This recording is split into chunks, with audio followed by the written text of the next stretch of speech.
What's going on, Not Move Nation? Welcome to the Not Move podcast. Today's January 25th at 10:31 a.m. Eastern Time. I'm here with JB Sport Talk. What's good, JB? What up? What up, my guy?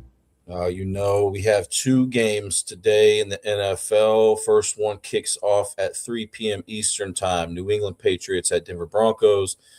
And then at 6:30 p.m. Eastern Time, we have the Los Angeles Rams at Seattle Seahawks. So let's dive into this New England and Denver game first, since this one is playing first. I'm looking at rotogrinders.com, ROTO grinders.com, at the weather.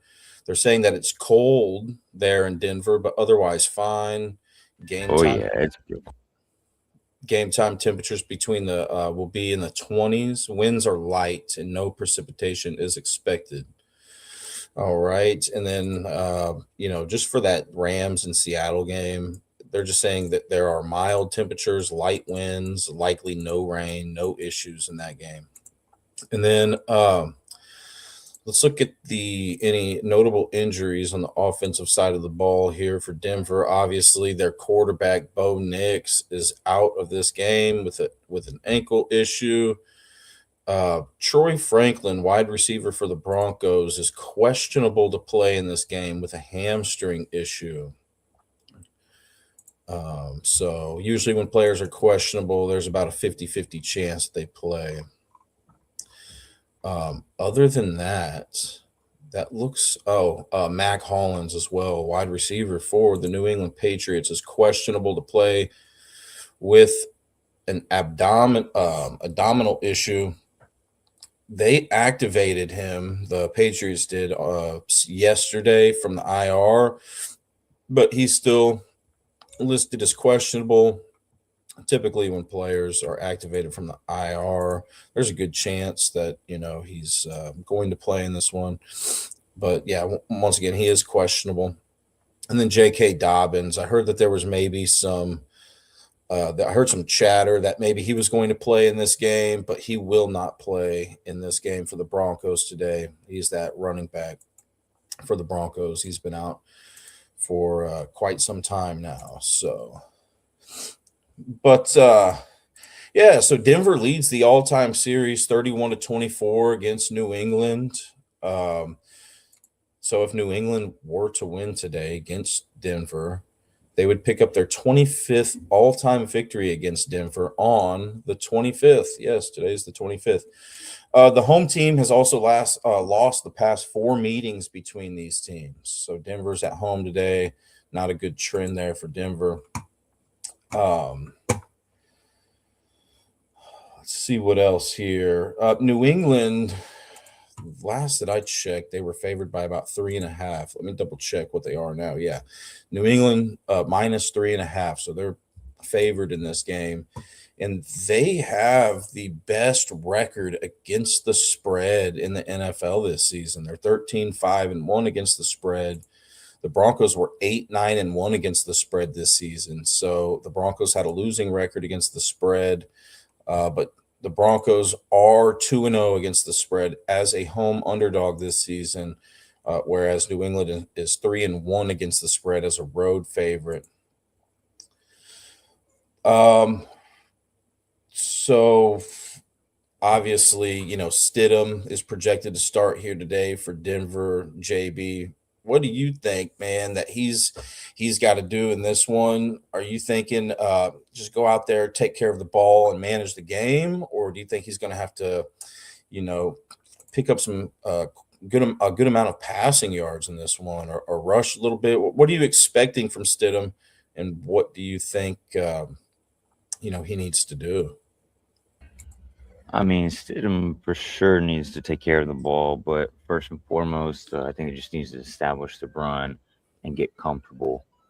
This is probably, I know this is by far the most important game of his career, not just for his team, but in the long aspect of his career of where this could take him longevity wise. If this dude balls out today, and especially if he plays in the Super Bowl, if Bo Nix is not available, you're looking at a guy that's getting a job next year. I think he just needs to establish the run, protect the ball, like you said, first and foremost, and put the ball in the playmakers' hands. Allow the playmakers to do their job and just manage the game. Like that's just what you're there for. Step into that role. Copy that. Copy that. So sounds like that you think that Denver really needs to establish that run game. Now, Denver throughout the season ranks ninth in passing play percentage. So they like to call a higher percentage of passing plays relative to other teams in the league. So, I'm thinking in this game they might want to try to run it a little bit more as well. New England ranks seventh best in passing yards allowed per game.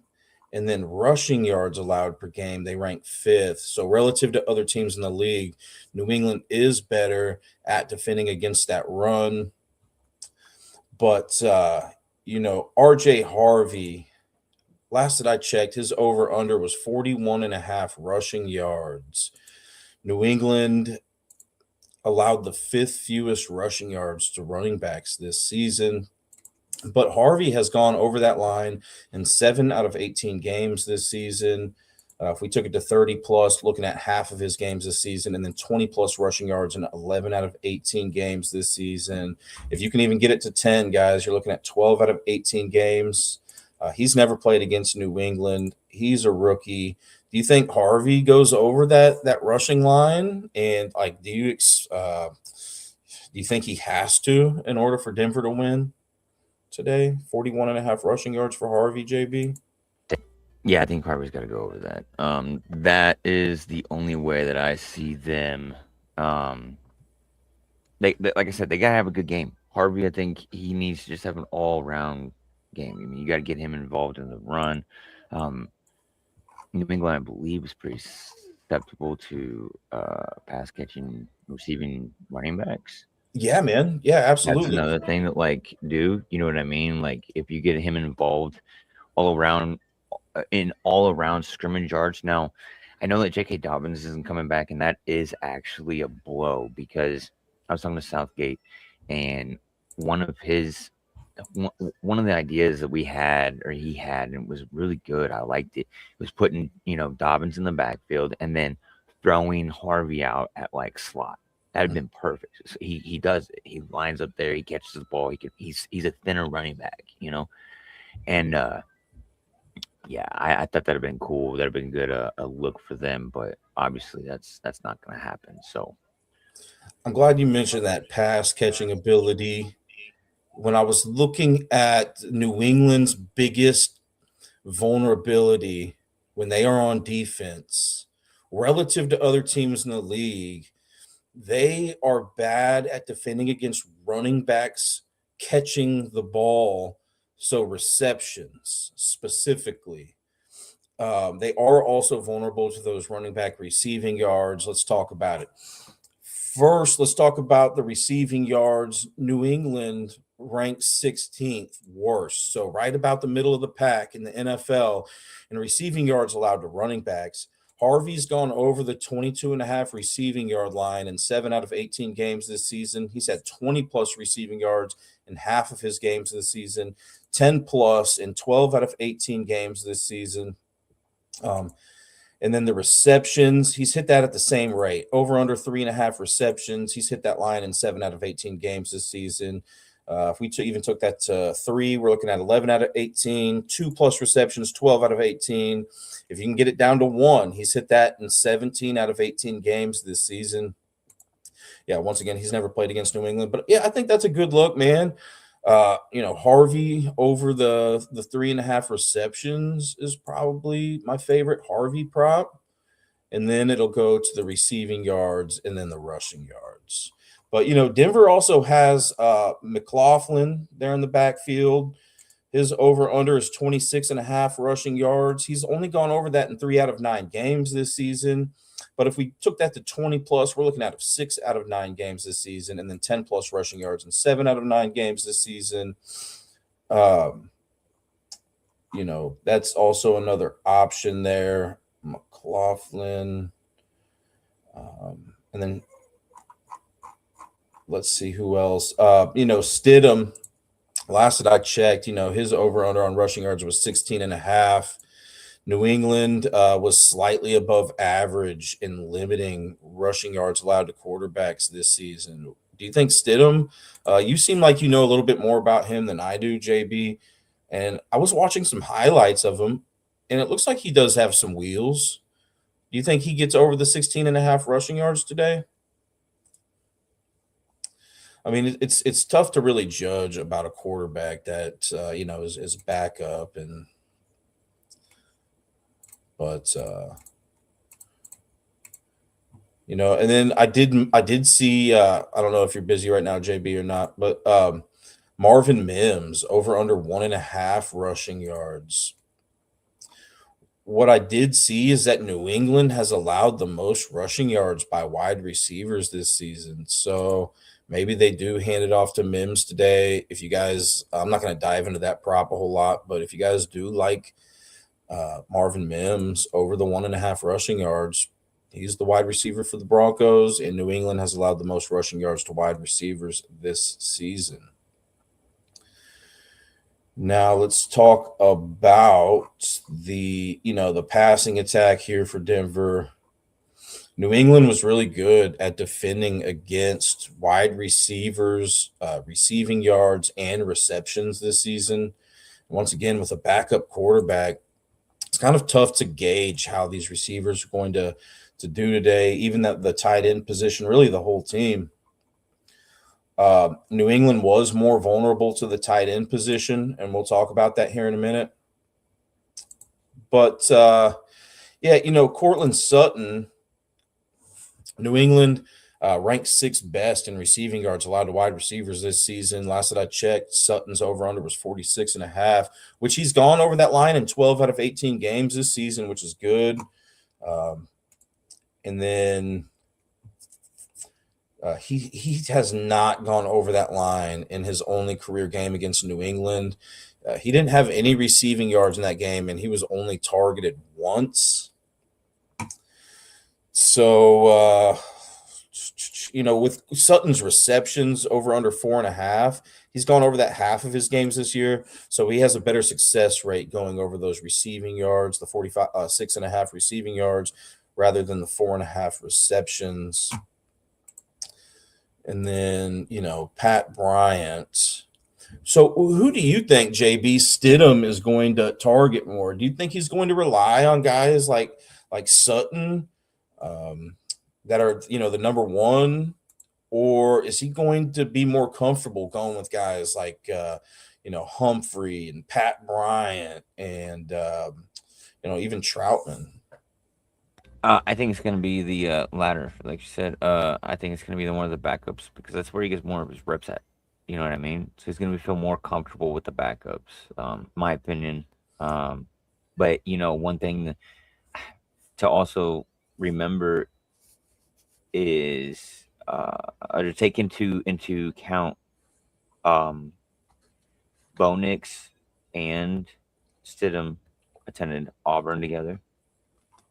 When Sean Payton took the job for Denver, his very first signing was Jared Stidham. He brought him to the Broncos.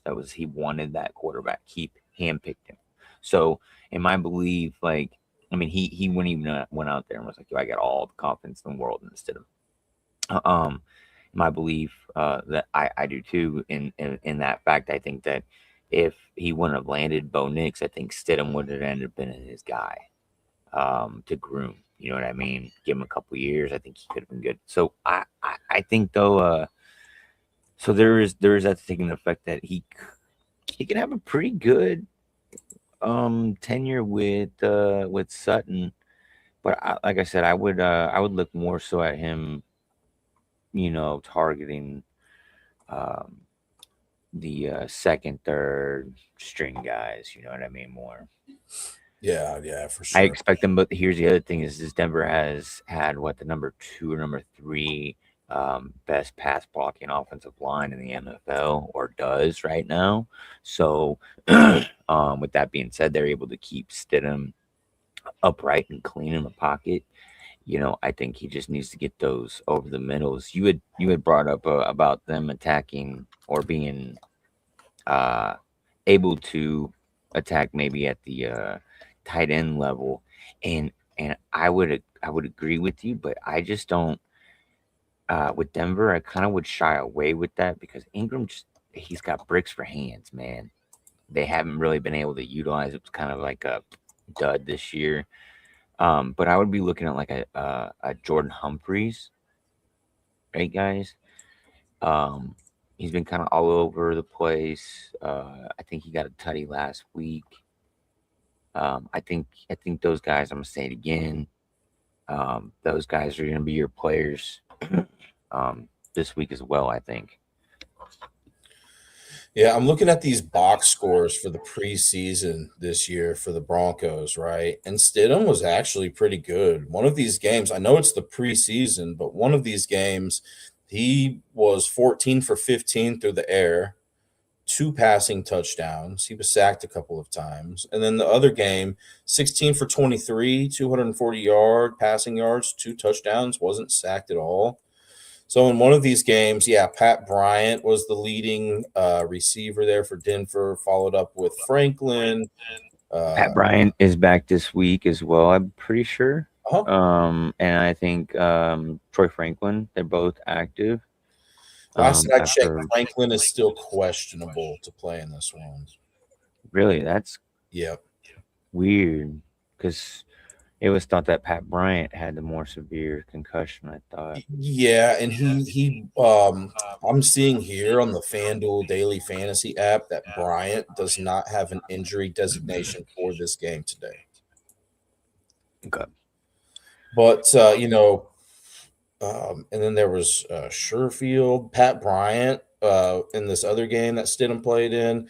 Pat Bryant was the second leader in receiving yards. So I'm thinking maybe, Pat Bryant here. But New England, and I can go through the statistics if you guys want me to. For the Denver wide receivers, just feel free to let me know in the chat. But I did mention New England's been more vulnerable to receiving yards allowed to tight ends and receptions. We talked about how there's, a good possibility that Stidham passes it to second string, third string players.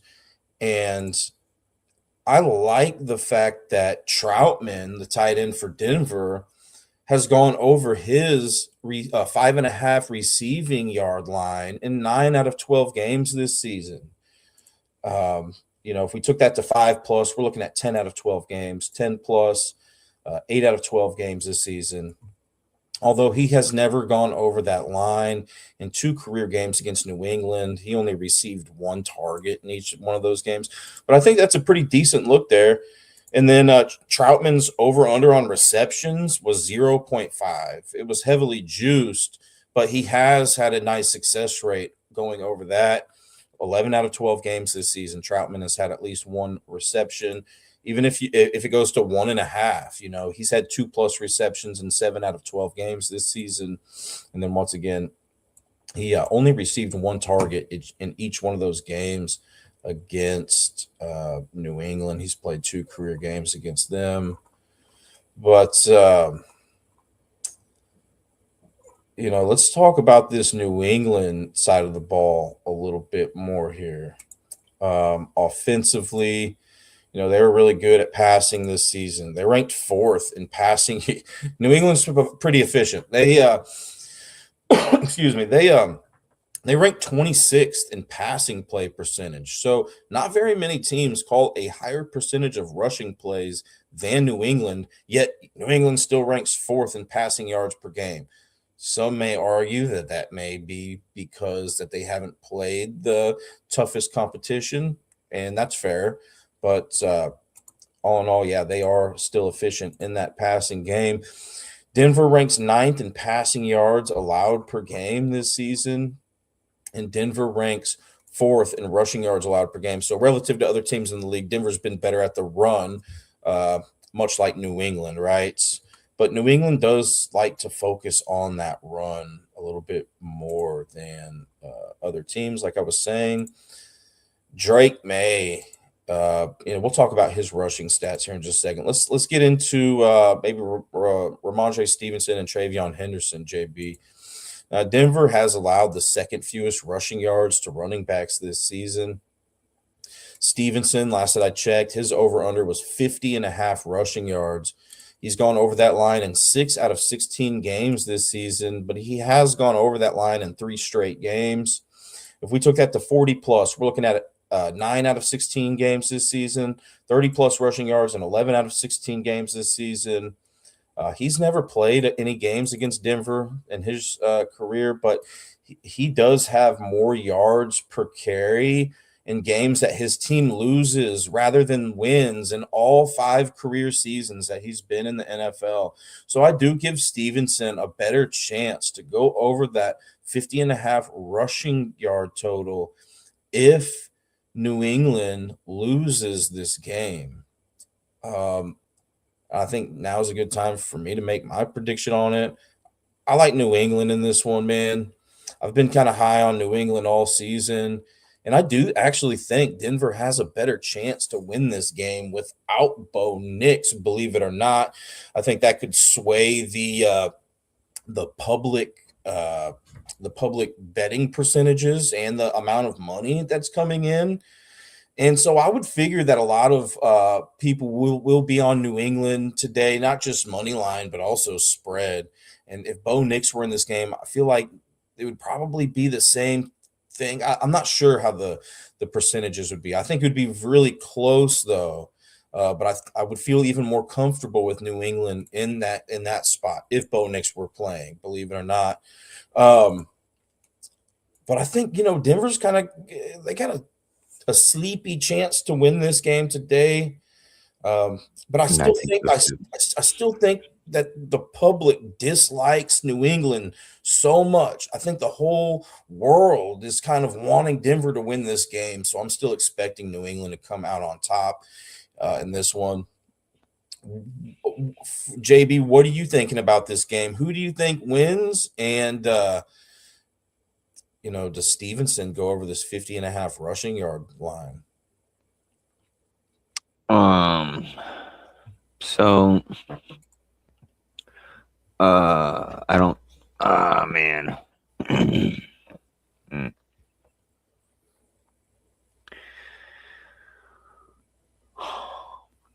The thing about New England, they are the ones that drafted Stidham. That is Josh McDaniels' guy. He's offensive coordinator out there, so he knows Stidham's every attribute. He brought him to the Raiders before Stidham went over there to the Broncos. I think that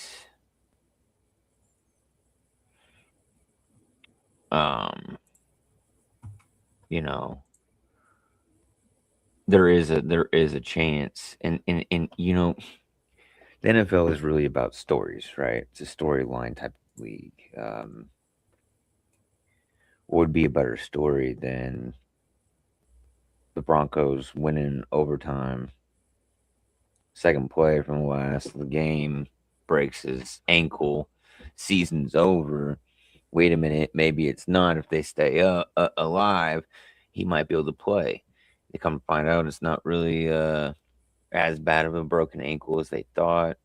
And they've said that if they're to win this game, if he can apply pressure on his foot, it's not his planting foot.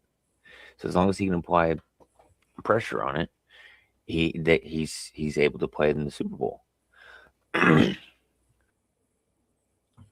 I mean, what kind of storyline would that be if he came back? Now I get it, like New England's kind of got like the all around experience, right? As far as more Super Bowl experience, playoff experience between coach and player and offensive coach, right? When you got what's his face? Head coach Vrabel used to be a player. He's played in Super Bowls and playoffs. He's coached in playoffs. McDaniels, shoot, dude, 6 Super Bowls or whatever it was he coached in. He's got experience out the wazoo, and uh, man, that's so hard to overlook because that's so important. It's so important.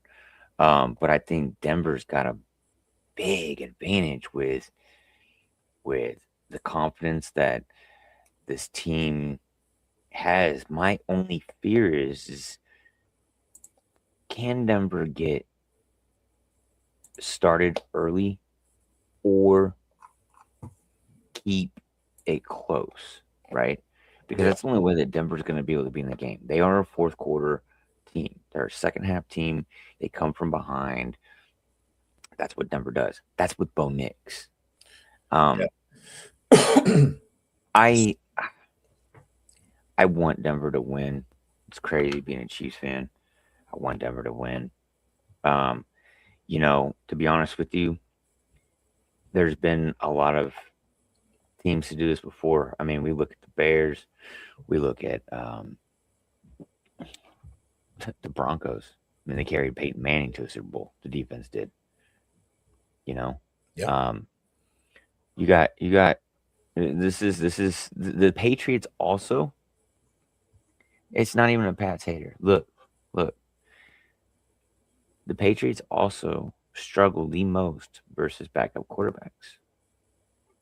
So this is going to be pretty interesting. Yeah, for sure, man. And I heard you say something about Denver possibly getting off to a hot start in order to stay competitive in this game. I know Yeah. Denver's without their starting quarterback, but they have scored the first touchdown in 10 out of 18 games this season compared to New England, who scored the first touchdown in 9 out of 19 games this season. So Denver does have a higher success rate in scoring the first touchdown of the game this season.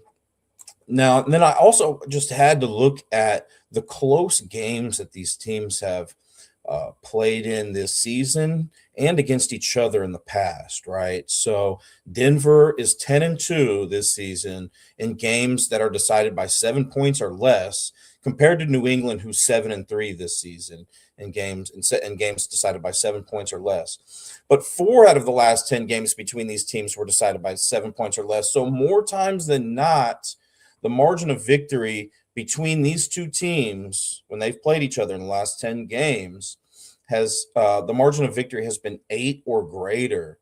So just based on what I'm have been talking about a little bit, my prediction is going to be not just New England covers, but New England wins this game by 8 or more points.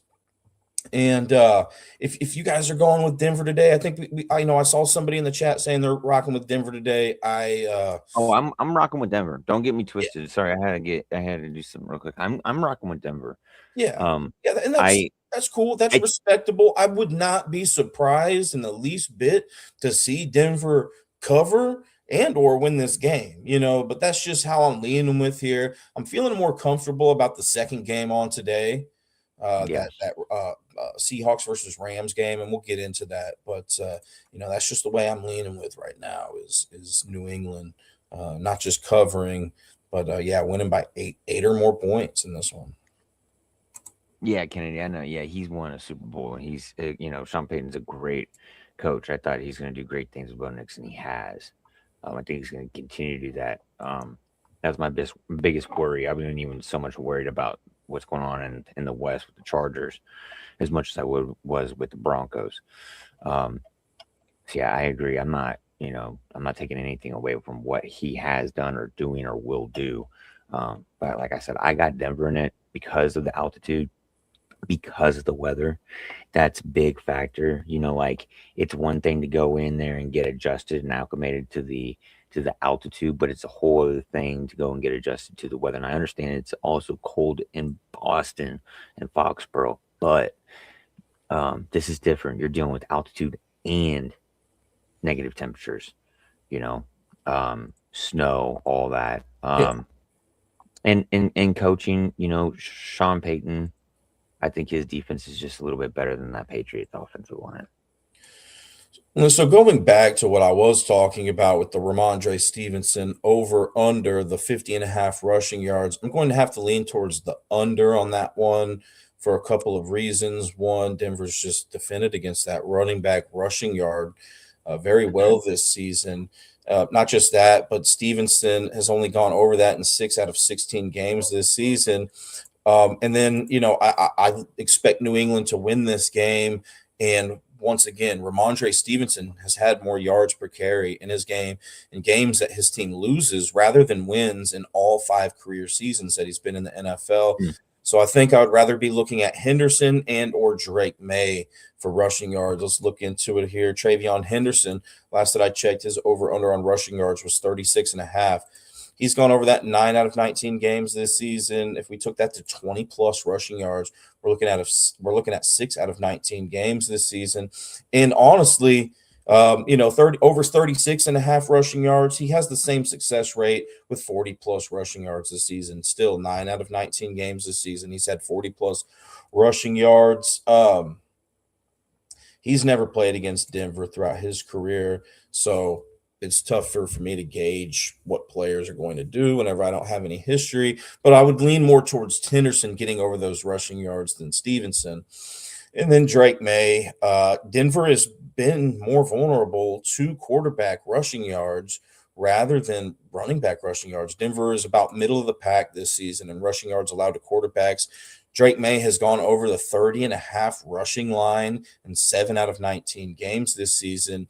If you guys can get that to 10 plus, you're looking at 18 out of 19 games. Drake May has had at least 10 rushing yards in this season. And Drake May, there's a couple of bad trends that I do not like here for Drake May. One of them is that he's had more rushing yards per carry at home than on the road in both career seasons that he's played in. I know it's a small sample size, 2 seasons. This is his second season, but facts are facts. And, he has more rushing yards per carry at home than on the road. And then he has more rushing yards per carry on turf than grass in both career seasons as well. This game is being played on grass. So my favorite rushing prop out of those 3 is going to be Travion Henderson over the 36.5 rushing yards. 30 plus, 10 out of 19 games, 20 plus, 16 out of 19 games this season. And even at 40 plus, same success rate as over 36.5. But let's get into some other stuff here. I know there was a comment here by Blessed Up P. First quarter rushing yards over 13.5 is what he's asking here. And Humphrey over 10.5 receiving yards. I would have to go back and look at, each individual box score that Stevenson has played in this season, Blessed Up P, and just see how many yards he's been getting every first quarter, rushing yards. And maybe you have a software that could help you with that. But I think that would just take me a little bit too much time right now to look it up on the fly. But that's Blessed Up P's favorite play today, guys. And he's there in chat. He's always showing support for us. Shout out Blessed Up P. Thank you for the comment there. He also says that he likes Humphrey for 10.5 receiving yards. Right on, my man. And then let's get into the passing attack a little bit here. What I did notice, and I think that this adds a little bit of benefit for Douglas, the wide receiver for New England. He's had 3 40-plus yard receiving games this season. So he leads the Patriots in 40-plus yard receptions this season. And although Denver has a very good pass defense, they've allowed the 4th most 40-plus yard gains this season, receiving gains. So if you guys like Douglas for any receiving yards or a touchdown today, excuse me, you have that working with you. But let's get into it a little bit more here. We talked about those running backs already. Stevenson. I'll talk about his receiving prop here in a minute. I think I'd rather cover a different position that Denver may be a little bit more vulnerable to, which is going to be the tight end position. All right. Hunter Henry over under 39.5 receiving yards. Denver has allowed the 9th most receiving yards to tight ends this season and the 13th most receptions to tight ends this season. Hunter Henry over under 39.5 receiving yards. He's gone over that line in 10 out of 19 games this season. If you guys can get that at 30 plus, we're looking at a 13 out of 19 games this season, 20 plus, 14 out of 19. Even 10 plus, 10 out of 15, 15 out of 19 games this season. Hunter Henry's had 10 plus receiving yards. And he's gone over the 39.5 receiving yard line in 2 out of 6 career games against Denver, although he was not targeted in one of those games. So it was more like 2 out of 5. And then if you get that to 30 plus, we're looking at 3 out of 5 career games against Denver. He's had 30 plus receiving yards, 10 plus all 5 games in which he was targeted. He's gone over. He's had 10 plus receiving yards against Denver. His career high in a game against Denver was 83 receiving yards.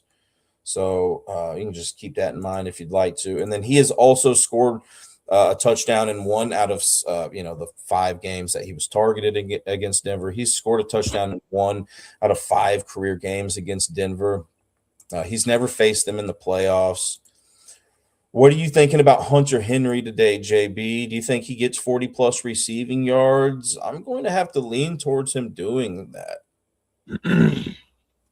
Yeah, me as well. I like Hunter Henry.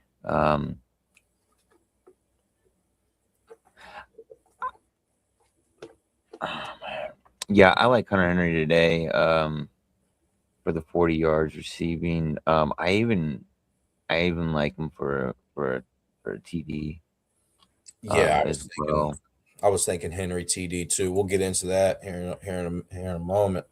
But yeah, I do like that though. I like Hunter Henry as well. New England's got what? Don't they got somebody else too? Hooper. I'm not sure. Yeah. Austin Hooper. Tight end. Austin Hooper. Yeah. I forget what his was at. I seen his like a couple days ago. Yeah, I can get into that here in just a second. But yeah, receiving yards allowed to tight ends is really Denver's biggest vulnerability in the passing game. I think even if you include the rushing attack too, they rank 9th worst in receiving yards allowed to tight ends, 13th worst in receptions allowed to tight ends. So relative to other teams in the league at other positions, that is their biggest vulnerability. And then, receptions with Henry, over under 3.5 receptions. He's had a higher success rate going over the 39.5 receiving yard line than the 3.5 reception line. Denver is also more vulnerable to the receiving yards.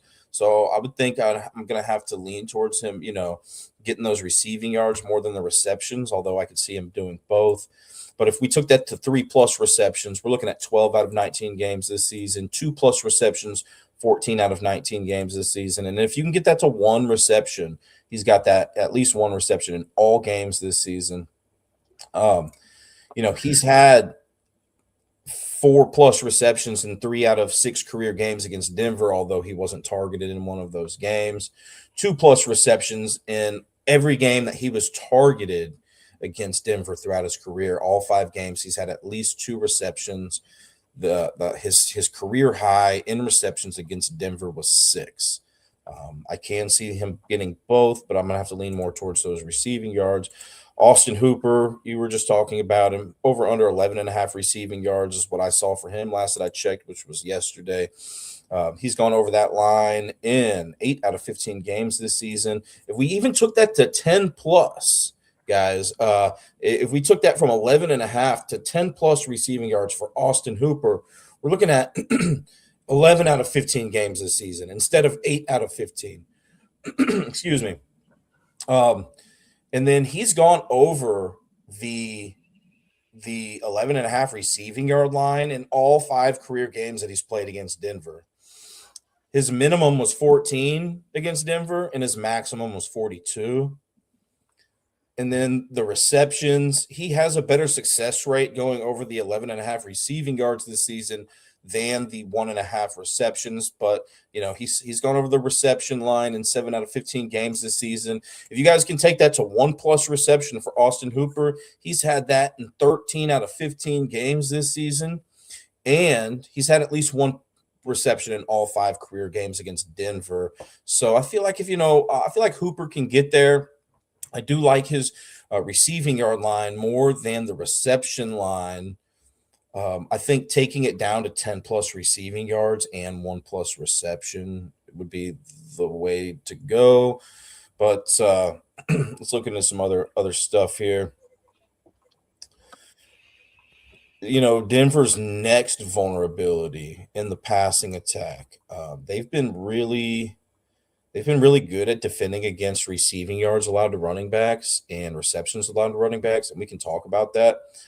But their next biggest vulnerability here is going to be receptions allowed to wide receivers. So we got Diggs over there, wide receiver for New England, Booty, Mac Hollins, Douglas. Who are you expecting, JB, to step up here today for New England? Is it going to be one of those guys? Is it going to Mac be is back. everybody?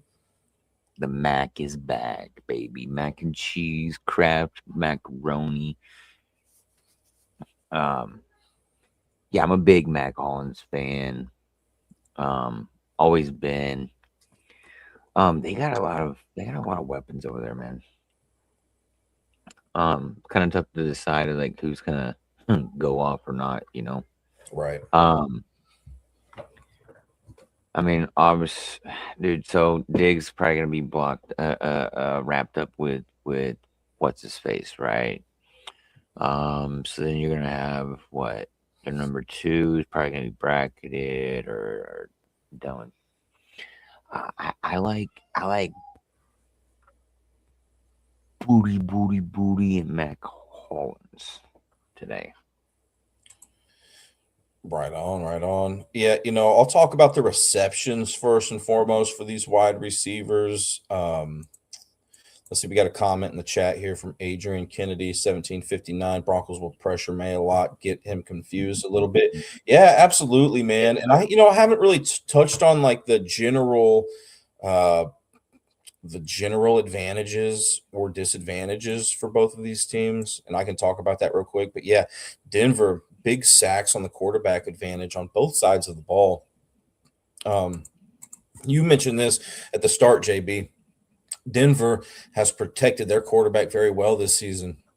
They've allowed the fewest sacks per game to their quarterback. New England ranks 15th in sacks per game this season, so they're about average at getting to the quarterback. But Denver, man, they rank first in team sacks per game, and New England hasn't protected Drake May very well this year. They rank 26 in sacks allowed per game. So there are not many teams that have allowed more sacks to their quarterback per game than New England. How big of an advantage do you think that is for Denver here today, JB? Huge, astronomical, man. Especially against a young quarterback like Drake May. Yup. That's the other thing too. Is this Stidham is coming in as a vet. He may not have played in these, but he's prepped. Yeah, dude. This defense, the advantage for Denver is astronomically huge for that rush. Denver was what, number 1 or top 3, something like that, and defensive or in sacks this year. They had like 20. No, there was more than 27. It was like 30 something, I think, 40 something. Like they were on pace. Like they almost broke that record. Like they call them the Orange Rush for a reason. Yeah, I mean, I absolutely think that Denver can get after Drake May today and cause some problems for him. So I did just want to address that. And then, we were talking about those wide receiver receptions here. Diggs has had over the 4.5 receptions in 8 out of 19 games this season. If we drop that to 4+ receptions, we're looking at 10 out of 19 games this season. 3+ receptions for Diggs. He's had that in 17 out of 19 games this season, and then 2+ all 19 games. He's gone over that line. And then Stephon Diggs has gone over the 4.5 reception line in 3 out of 4 career games against Denver. He's even had 6+ receptions in half of his career games against Denver. His high was 11. So it sounds like you were more interested in maybe like Booty or Hollins to do better than Diggs today. I do like these numbers for Diggs, JB. But I think dropping it to 4+ receptions or 3+ receptions could be the difference maker here for I think those we can big get away with like a 3 for sure. 3. I just don't see much. I mean, you got a younger corner versus an older wide receiver. The corner's by far arguably the best corner in the league. Is the best corner in the league. This is the games that he lives up for. And the other thing is it has been shown in times past that Stephon Diggs drops the big catch in these big moments. You guys, that's another thing to think of. He did it many, many, many, many times with the Buffalo Bills against the Chiefs. So Yeah, that's another thing to think of. yeah, for sure, man. And before we move on, I would just like to say thank you to our sponsors: BetUS, MyBookie.ag, Walmart.com, Open Goal, the MLB and NFL Pro Shops, and W Energy Drinks. All right. So then we had, Booty over under 2.5 receptions. He's gone over that line in 7 out of 16 games this season. 2+ receptions, 11 out of 16 games this season for Booty, and then 1+ reception for 15 out of 16 games this season. Mac Hollins, he's gone over his 2.5 reception line in half of his games this season. And even if you took Mac Hollins for 2+ receptions today, you're looking at 11 out of 14 games this season by simply taking that hook out. And then if you can get it to 1+ receptions for Mac Hollins, yeah, he's hit that in all 14 games that he's played in this season. Now, last that I checked, Mac Hollins was technically listed as questionable. I talked about that at the start of the segment. Although he was activated from the IR yesterday. So there's I'm guessing that he's trending towards playing in this game. So, if I were to have to go with either one of those guys, I didn't have time to look at Douglas's reception line. But, if I were to have to go with one of those 3 that I just mentioned, yeah, man, the Mac attack. That I like to target players that are coming off of injury or are questionable to play in games. I think those players are overlooked a lot, and I like the fact that Mac Hollins has at least gone over his 2.5 reception line in 7 out of 14 games this season. I don't know if I mentioned the fact that he's gone over that line in 2 out of 5 career games against Denver, but he also has had at least 1 reception in all 5 career games that he's played against Denver there. So I did just want to mention that information. Once again, I didn't have time to look into Douglas's receiving or receptions.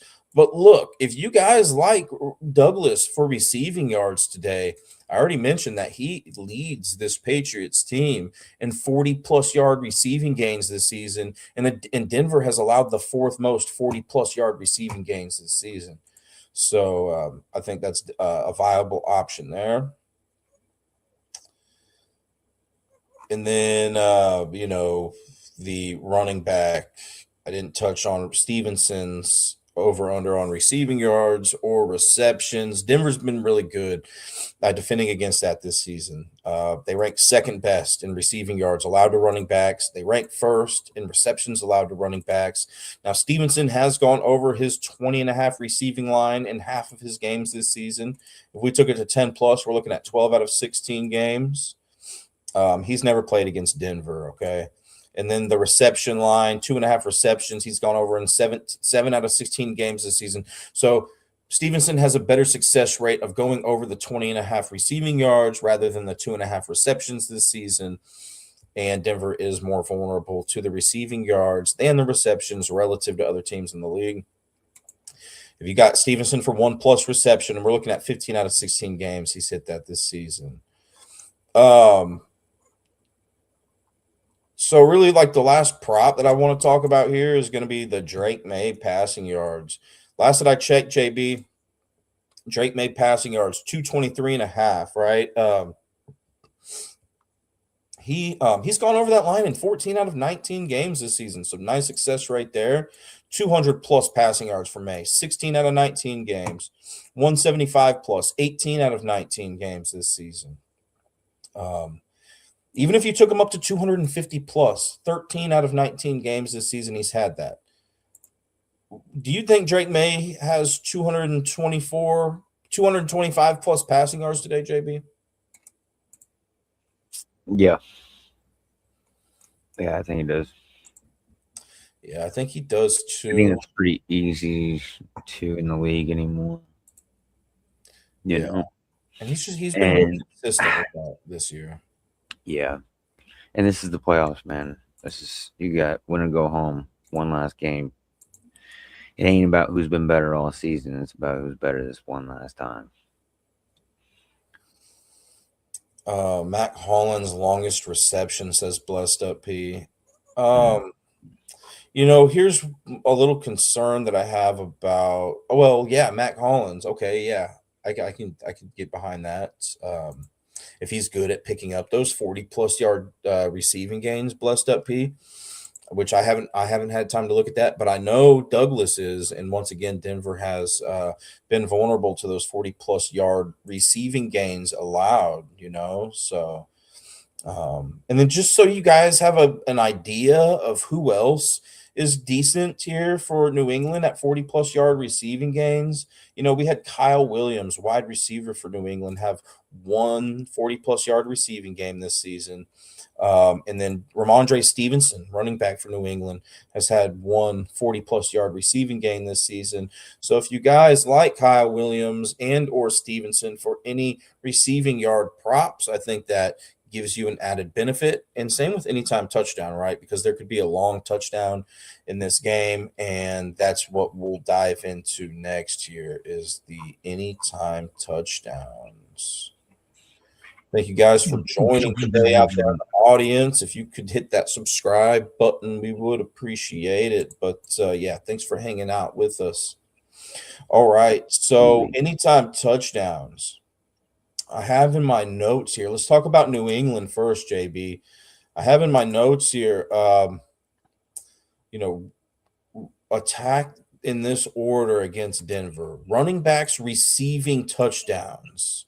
Although Denver has been good at limiting receptions and receiving yards to running backs, they have been vulnerable to allowing running backs catching touchdowns. They rank third worst in the NFL in allowing running backs to receive touchdowns. And Stevenson has had 2 receiving touchdowns this season compared to Henderson, who's had 1. Henderson has also played 3 more games than Stevenson. So that would be my first look here for New England is Stevenson. Stevenson also has 5 red zone targets this season compared to Henderson's 4. And Stevenson has had the second most touchdowns this season for New England. So that would be my first look here. Ramondre Stevenson, anytime touchdown. Drake May, I think, is worth consideration. He hasn't had as many touchdowns as some of these other guys, such as Henderson, Hunter Henry, Booty, but he has ran the ball in 4 times this season, and Denver has allowed they rank 13th best in quarterback rushing touchdowns this season. They've allowed 3 total, but that is their second biggest vulnerability relative to other teams and how they defend against other positions. And then that third look of mine would be Hunter Henry. We were talking about that, JB. He has had the most receiving touchdowns for New England in the regular season, and he ranks first on New England in red zone target share and sixth in the entire NFL in red zone target share. He also has the third most touchdowns for New England this season. So I think Hunter Henry, that's Denver. Denver has allowed 6 tight end receiving touchdowns this season, which does rank 9th best in the NFL, but relative to other teams in the league and other positions that Denver, allows touchdowns to, that's their third. That is their third biggest vulnerability. Who would you say would be your favorite player to look at here for an anytime touchdown for New England, JB, or do you have a couple of players in mind? And what about chat? Chat. Who do you guys like for the New England side of the ball for an anytime touchdown?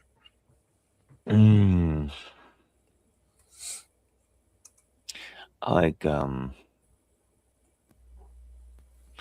Hunter Henry, and I like Mac Hollins. Hunter Henry has at least scored a touchdown in 1 out of those 6 career games against Denver. So at least he's got one on the board for us. And then, Mac Hollins hasn't scored a touchdown in 5 career games against Denver. Now, anything can happen, right? Any given Sunday. But Mac Hollins has not scored a touchdown in 5 career games against Denver. The only players that I have listed here, there were a few players that I didn't look up. But between May, Stevenson, Henderson, Diggs, Booty, Kyle Williams, Douglas, Hollins, Henry, and Hooper, the only 2 that have ever scored a touchdown against Denver were Diggs and Henry. So, but who did you say, JB? The New England Shakeup says Austin Hooper for an anytime touchdown. Yeah, I think that could be sneaky, man. A lot of people will be on Hunter Henry, and I think Austin Hooper is going under the radar there a little bit. Hooper does have 2 receiving touchdowns this season. So, and Denver is more vulnerable to that tight end position, scoring touchdowns. They're somewhat vulnerable to it. So, who did you say, JB? I like you still in New England. Hunter Henry and Mac Hollins, but I like what New England said down there, Austin Hooper too. That's like I said, it's some of the ones that you don't necessarily anticipate. Mac Hollins is coming off of an injury. Hunter Henry has his whole thing. Hooper sounds like like a little Jordan Humphrey for the Broncos. And we'll get into the first touchdown score of the game too here in just a second, but I have some information about that. But let's talk about on this Broncos side of the ball, JB. Here in my notes, I have that Denver, New England is vulnerable to wide receivers receiving touchdowns. Troy Franklin, he's questionable to play in this game, but if he does play in this game, he led Denver in red zone target share with 18 this season. And then it was Cortland Sutton with 17 red zone targets, Pat Bryant with 7. Who are you thinking, out of this wide receiving corp for an anytime touchdown, JB? A lot of these guys haven't played New England and throughout their careers, and if they have, they've only played a game and they didn't score a touchdown. I don't have anybody that I have in my notes here for Denver that has scored a touchdown against New England throughout history. But, if you were to have to pick a wide receiver, would you go with somebody like, one of these third string we were talking about for receiving yards or receptions, going with maybe a third string, second string wide receiver here for Denver? because Stidham might have a little bit more chemistry with those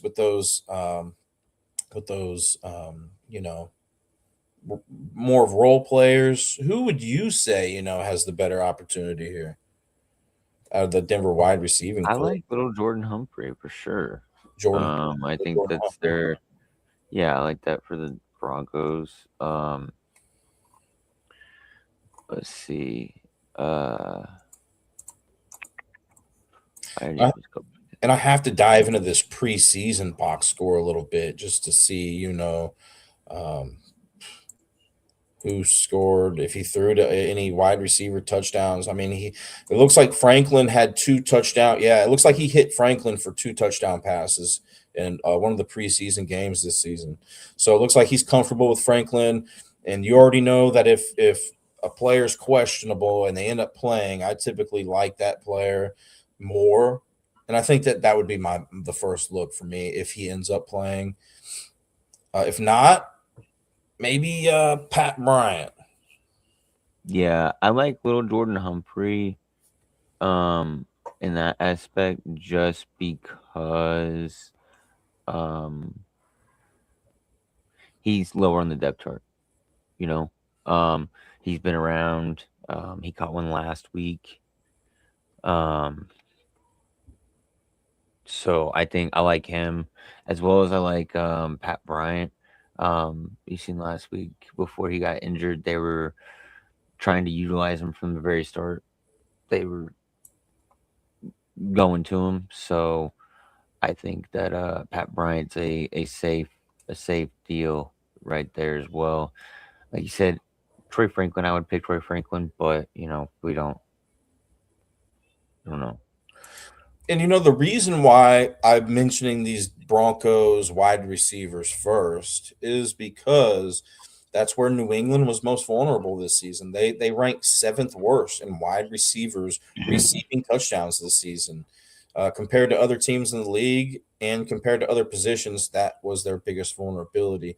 The next one being the tight end position, allowing tight ends to receive touchdowns. Now, Evan Ingram, he's only had 1 touchdown this season, but yet he ranks tied for 3rd on Denver in red zone target share.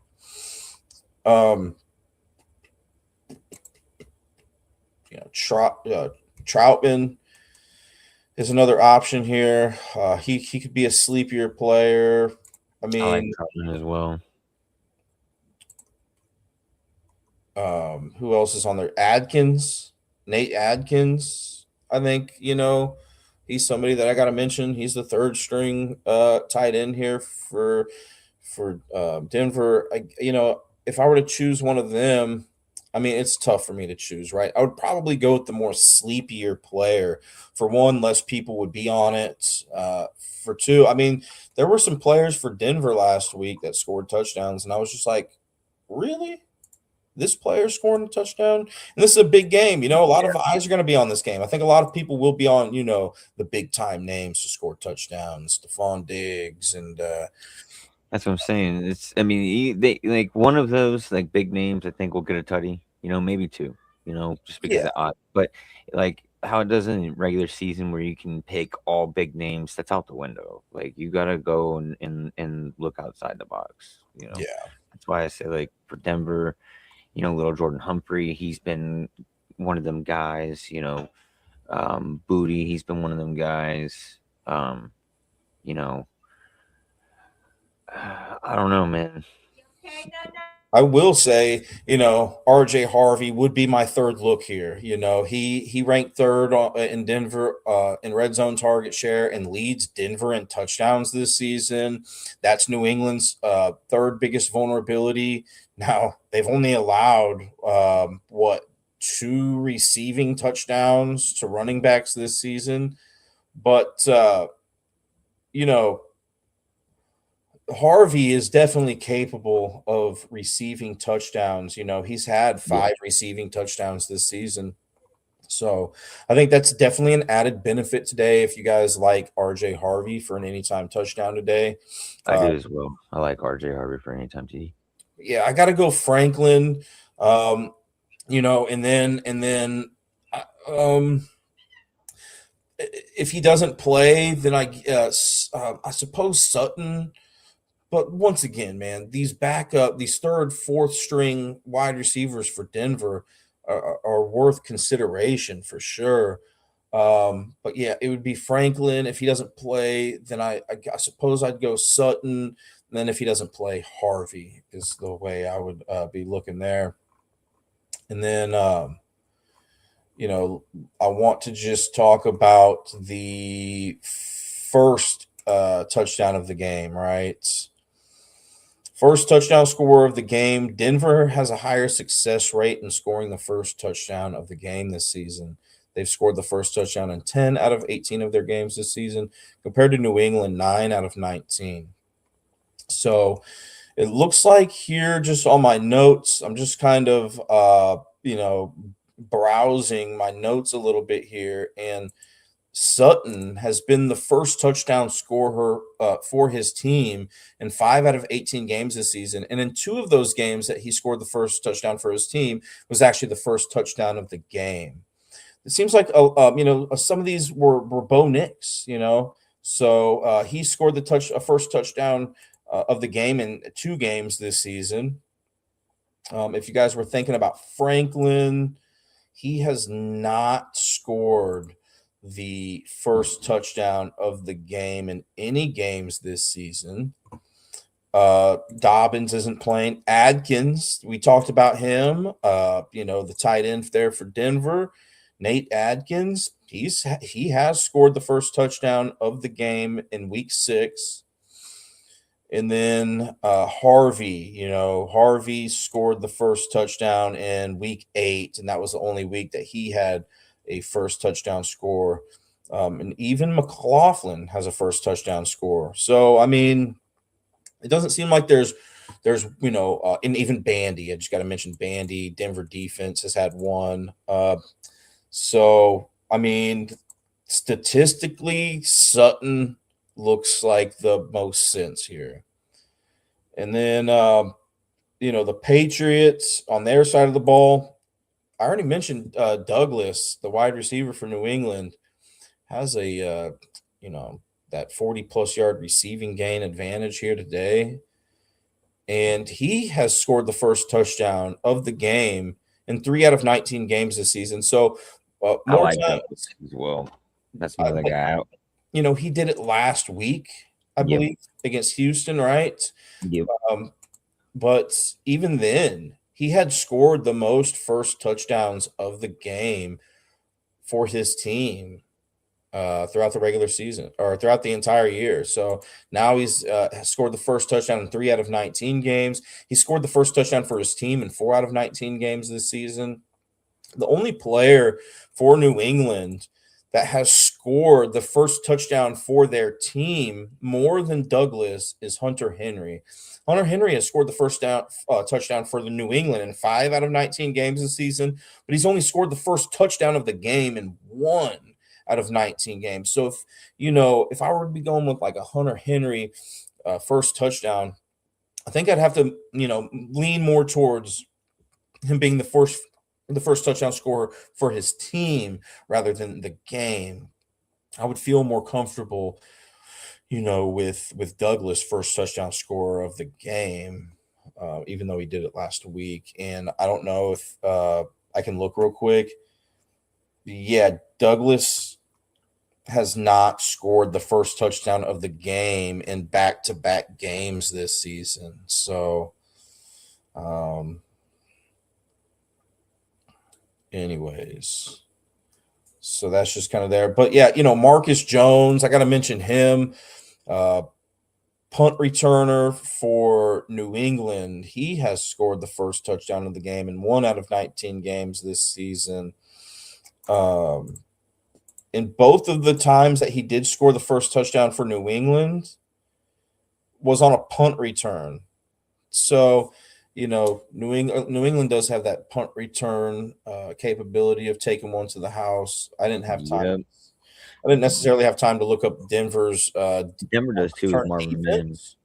but you guys have time to.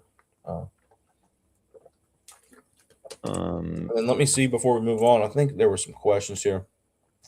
Betters, did you say you liked RJ Harvey for receiving yards? Let's go take another gander here. Denver's got one punt return this year for a touchdown. It was a 70-yarder by Marvin Mims. And what about allowed? Do you see anything about punt return yards allowed or touchdowns allowed by Denver's punting units or kickoff unit? You know, I called that Shaheed one the other day, last week. I'm not necessarily, you know, thinking it happens again today, but it's definitely worth looking into. I just didn't have the time. It's like field goals attempted. It's been 32. He's made 28. He's made 50. He's made 450 plus. Will Lutz for Denver as well. His longest has been 57 of the season. Denver's punting. I don't see any touchdowns given up there either. As this is just NFL.com. Yeah. Just looking at the stats. I didn't go anywhere else.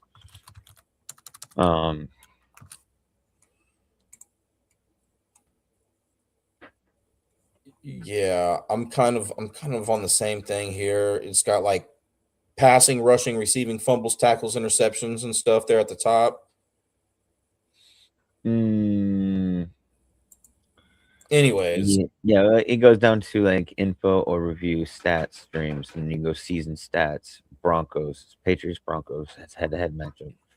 Then you click on one, and then it goes down to like you said, Denver rushing, passing. Yeah, you can go all the way down. The very bottom is special teams, punt returns, punting, and so just right there, just looking over that briefly, they haven't allowed any. It's going off of this information. You know, the information that I'm looking at. You know, but if new, I'm not going to look into all of it, but I do want to give the audience, Marvin Mims for the Broncos had the most punt return yards this season and averaged the third most punt return yards in the NFL. So if you can find if New England has been vulnerable to punt return yardage allowed, that can shorten the field for Denver significantly, having the guy who has had the most punt return yards this season and averaged the third most punt return yards in the NFL. So if you guys like Denver today and New England's been vulnerable to that, I think that could be a big factor in this one. And then I do just want to mention real quick, anytime defensive touchdowns. I looked in their last 10 games these teams have played against each other. New England has had one defensive touchdown, which was a fumble 6, and they've had 2 special teams touchdowns in their last 10 games against Denver. So I know on some books it'll say like defense/special teams touchdown, anytime touchdown score. Yeah, 3 times. New England's had 3 of those in the last 10 games against Denver, compared to Denver, who's only had 1 defensive touchdown. I think it was Von Miller, but it was a fumble 6 recovery in their last 10 games against New England. So not, I have seen better history for anytime defensive touchdowns with other games throughout this season. But if I were to lean towards one here, I would lean more towards New England getting a defensive touchdown or a special teams touchdown. But I would also have to look at the special teams, punt return yards allowed, kickoff return yards allowed by Denver, vice versa, and all that stuff. But anyways, what's your final score prediction here, JB? I'm just going to rock with the 31-13 final score. And I know we had some questions that I'll address before we move on to the next game. But, 31-13 New England. I'm going to go with what AI did up here. AFC Championship on the left, right above you. It says 24-21. I'm going to say 24-21 Denver. Yeah, but once again, guys, like I feel more confident in the other game. I think with a backup quarterback coming in, there's some variables that we just all haven't seen throughout the season, So if you guys are on the Broncos spread or money line, I would not be surprised to see Denver cover and or win this game. But that's just my pick. But if you are on Denver today, best of skill to you, luck, whatever you want to consider it as. And then here in the the crowd, betters, you said you liked RJ Harvey for receiving yards. Yeah, I think that's a good look there. Um, he's gone over the 22 and a half receiving yards in 7 out of 18 games this season. New England has been more vulnerable to receptions allowed to running backs rather than the receiving yards allowed to running backs relative to other teams in the league. So, I think receptions may be the better way to go than the receiving yards, although I could see them both hitting. 2+ receptions for Harvey, 12 out of 18 games this season. 3+, 11 out of 18. And then receiving yards. Even if, even taking it from 22 and a half to 20 plus gives you a higher success rate. It takes you from 7 out of 18 games this season to 9 out of 18 games this season. So, I know some of you like to toggle those lines down a little bit. So that's probably like what I would feel more comfortable with there, Blessed Up P. Once again, I just don't know what we're going to necessarily get from Stidham today. What are you thinking, JB? Do you think that he's going to hit Harvey a little bit in this one? I'm thinking, Harvey for 20+ receiving yards and 3+ receptions. Yeah, I like it. I like that or the 3 and 15. 15 plus. But I like Harvey. I like him for. I like him for that. I like him for the what you said, and then add a TD for it. Make it all around. Guy's gonna get in the end zone at some point. He's gonna get the ball. He's a big focal point of their offense. On top of that, especially with Bo Nix being out, like I said, they're gonna have to utilize every option to keep Stidham up and comfortable. Then I'm going to just try to quickly address as many questions as I can there, Blessed Up P. You were asking about who has the most like pick sixes or fumble sixes for Denver this season on the defensive side of the ball. And that is going to be McMillan, cornerback, has 1 defensive interception this season, pick 6. And then nobody's had a fumble. So, Denver has really only had, and that was a surprise to me, Denver's only had 1 defensive touchdown this season. So, I know defensive touchdowns are kind of, tough to come across, but I was expecting at least 2 from Denver this year. But maybe they'll get 1 today. Who likes to throw interceptions on the Broncos? Oh, who has the most interceptions is what he's asking as well. They're on the defensive side of the ball for Denver. Tillman, McMillan, both have 2 interceptions apiece there for Denver. One of them's a linebacker. One of them is a cornerback. And there's a few other guys with 1 interception this season. Moss and, just some other guys here. I'm looking at ESPN.com, okay? And then fumble recoveries, there's 3 guys on Denver with 1. Dude, how many sacks do the Broncos have on defense this year? Throughout the regular season, sacks, they've had 68. And we can look it up real quick. Record for team sacks in a regular. Drake May has been sacked 47 times, regular season.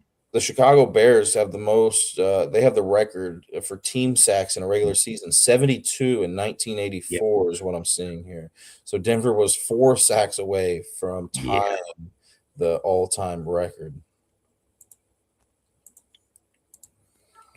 Drake May only thrown 8 interceptions this year, but I think he throws an interception today.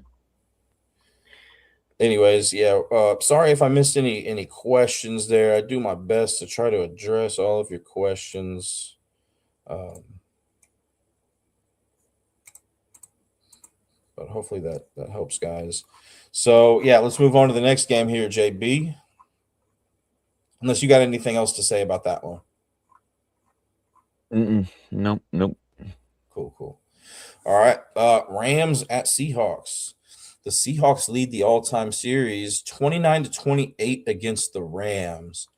But the Los Angeles Rams, they used to be the St. Louis Rams, as many of you know. The Los Angeles Rams have a 13-8 all-time record against the Seahawks. Matt Stafford, the quarterback for the Los Angeles Rams, has a 7-4 record against Seattle in the regular season. And then he lost his only playoff game against them in 2016. So technically he's 7-5 all time against Seattle. And then Sam Darnold, quarterback for the Seahawks, has a 2-3 regular season record against the Rams. And he also lost his only playoff game that he played against the Rams in 2024. So he's 2-4 all time against the Rams. So Stafford has a better record against the Seahawks than Darnold has against the Rams. Injuries in this game. Charbonnet, the running back for Seattle, he's out with a knee issue.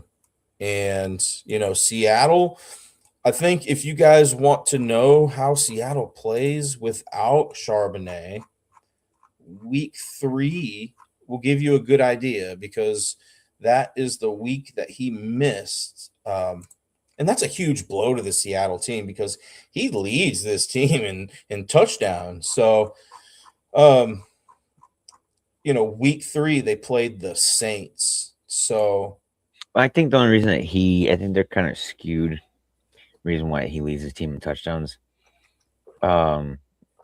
Meaning they use Walker to get down to the goal line and they throw Charbonnet in there. mm-hmm. It's like last year with Jalen Hurts getting his 11 tutties on the tush push. And in that week 3 game that they were without Charbonnet, they had Kenneth Walker rushing for 2 touchdowns, I believe. Let me double check that. Week 3 here against the Saints. Kenneth Walker, 3-yard touchdown rush, 1-yard touchdown rush. So he was that goal line guy in that game. Although they had a couple other guys get some carries. So Holani and Wright. Kenneth Walker had 16 carries in that game. It was a blowout. So one has to, I would go in and maybe look to see if Walker was getting a bulk of the carries early in the game. And then as Seattle was, around halftime, after halftime, Seattle was up 38-6 at halftime in this game. So maybe that's when they got some of these other running backs involved. And it's just, will Seattle do that same thing today? Will they, will they just feed Kenneth Walker if it's a close game, or if they start running away with it, or maybe they start getting blown out? Will they hand it off to Holani and Wright and some of these other guys? But anyways, let's keep in mind though that Rashid Shaheed did not play in that game, right? He was acquired by the Seahawks later in the season. So I had, Blessed Up Pete down there in the chat write me before we got live, JB, and, he said that, he likes, Shaheed for, I forget the exact number, but it was over under 5.5 rushing yards, I believe. So last week when Charbonnet left the game in the second quarter against San Francisco, the very next play, they handed the ball off to Shaheed for a 30-yard carry. Wow. He had 2 carries. Shaheed had 2 carries in that game. And then just worth noting, the Rams have allowed the 10th most rushing gains to wide receivers this season. So, there's limited information to look at when it comes to like receivers rushing, but I think that is a decent look there. Blessed Up, he maybe a little bit more than decent. I would have to also look at like Shaheed's history against the Rams rushing and some other things. This season as well. Is he carrying the ball this season? And I think, today with Charbonnet being out, there is a better chance of some trickery, so get a little bit more creative with that play calling. Now let's talk about, against the spread. Before we even dive into this game any longer, who are you leaning with in this one, JB? Seattle is favored by 2.5 points. Yeah. In chat, who are you guys leaning with in chat? I mean, as of right now, I'm kind of leaning towards the Rams. You got the possible league MVP, Matt Stafford. I just don't. I mean, it's happened, but I mean, I don't know. I think I could see, a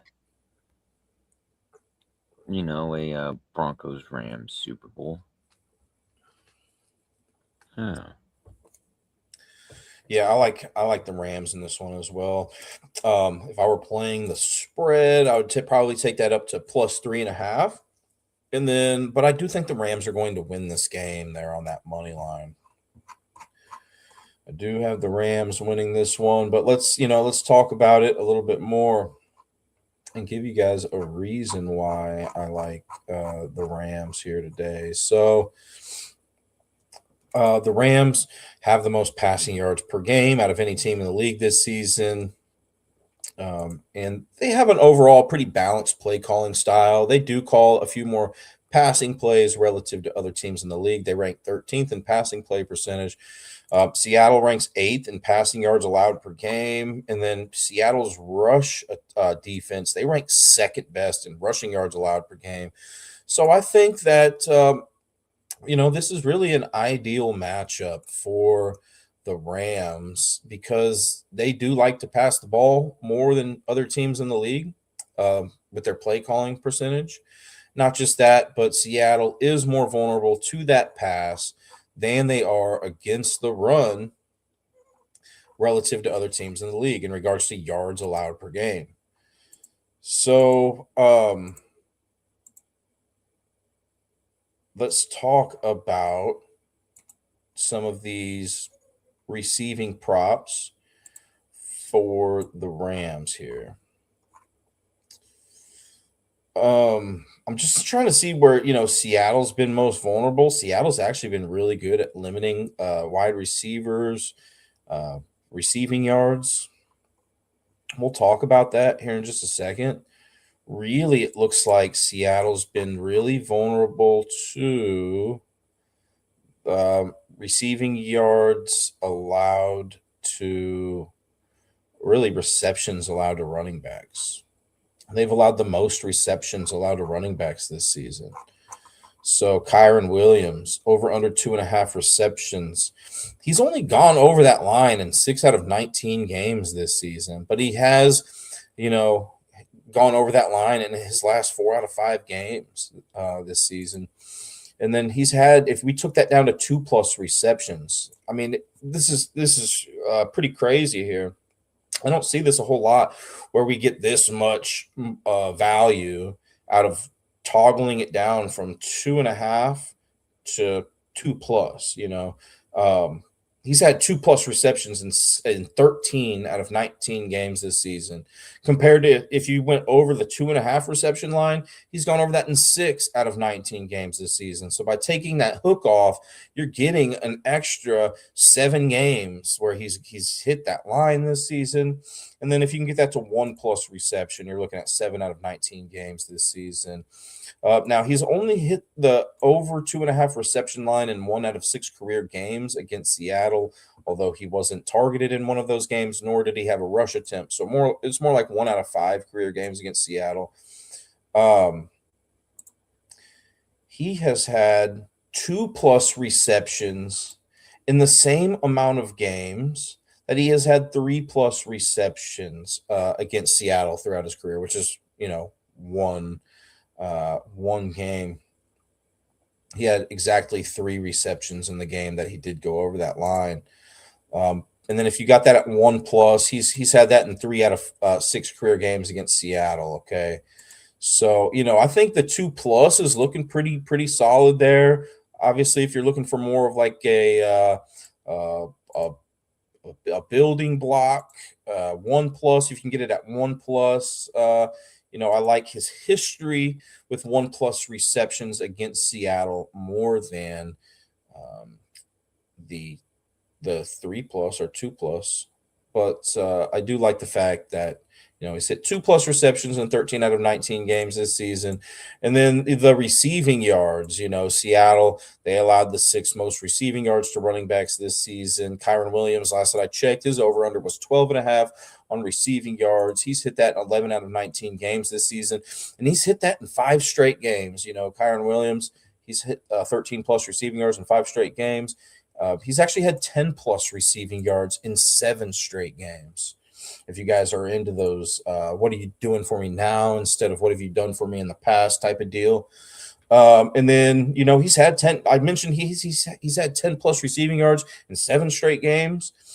He's had 10+ receiving yards in 14 out of 19 games this season. And then, he's gone over the 12.5 receiving yard line in 2 out of 6 career games against Seattle.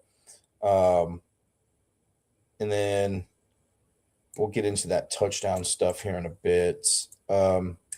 So there you have it for Kyron Williams. And then the tight end position looks like that's where Seattle's next vulnerability is. Honestly, well, I mentioned that Seattle allows the 6th most receiving yards to running backs.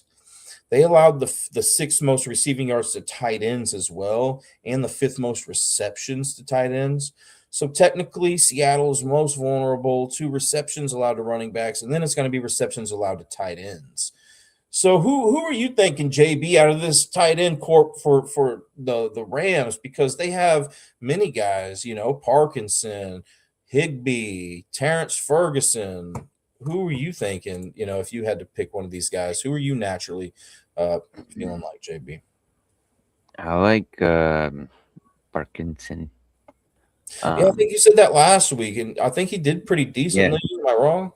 No, you're not. He did pretty decently. I like Parkinson. I think he maybe even caught a touchdown. Yeah, I believe so. I got it in my notes here somewhere. Parkinson, yeah, 1 receiving touchdown in the playoffs. Yeah. So you're leaning with Parkinson again today? Yeah, I'm gonna lean with Parkinson, and then my second choice would probably be Higbee, maybe Fergie. I don't know. Yeah, probably Higbee after that in the tight end position. Somebody's saying something about red zone defense. Maybe he was talking about the Denver game. Got Perry there. Yeah. When I did my research, I saw that, New England, let me just go back to that game real quick. New England wasn't great at converting touchdowns when they entered the red zone, and Denver ranked 2nd best in the NFL in limiting, and maybe it was tied for 1st, but Denver's really good at limiting their opponents from scoring touchdowns when they do enter the red zone. So New England's done a pretty good job at getting into the red zone as a team. And I think, we came across a situation like that last week. Somebody asked me a question about how I thought New England was going to counter the fact that Houston was really good at preventing teams from scoring touchdowns when teams were entering the red zone against Houston. And I countered that with New England is a top 10 team at getting into the red zone per game. And Houston allowed their opponents to get into the red zone like more than any other team in the league. So I thought there were just going to be a lot of opportunities last week for New England. I don't necessarily think the same thing here today. Denver is good at limiting their opponents' red zone attempts as well. So, but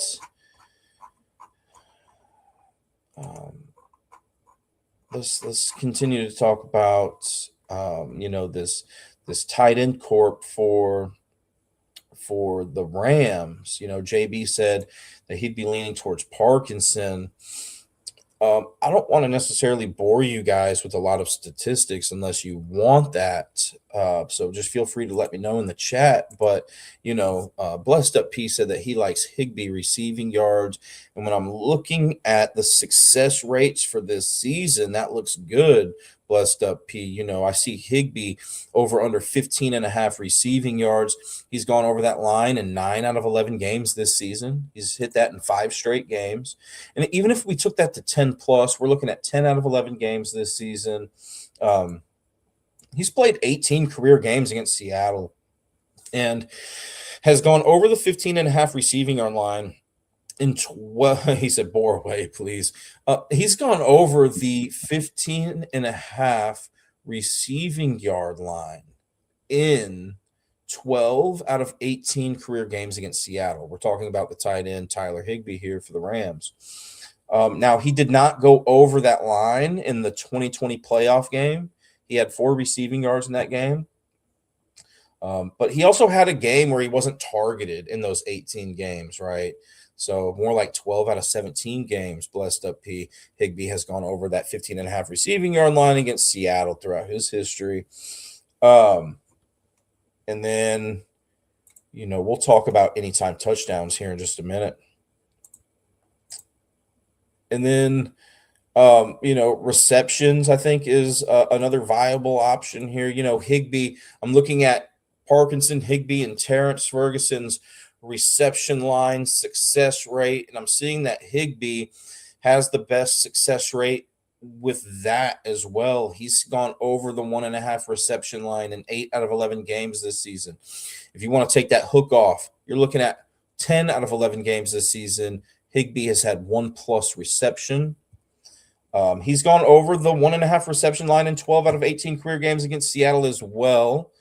Although he wasn't targeted in one of those games, okay? And then he's had 1+ reception in 17 out of 18 career games against Seattle. So if you want to take Higbee for 1+ reception today, he has got that in 17 out of 18 career games against Seattle. And the one time that he didn't, he just wasn't targeted in that game.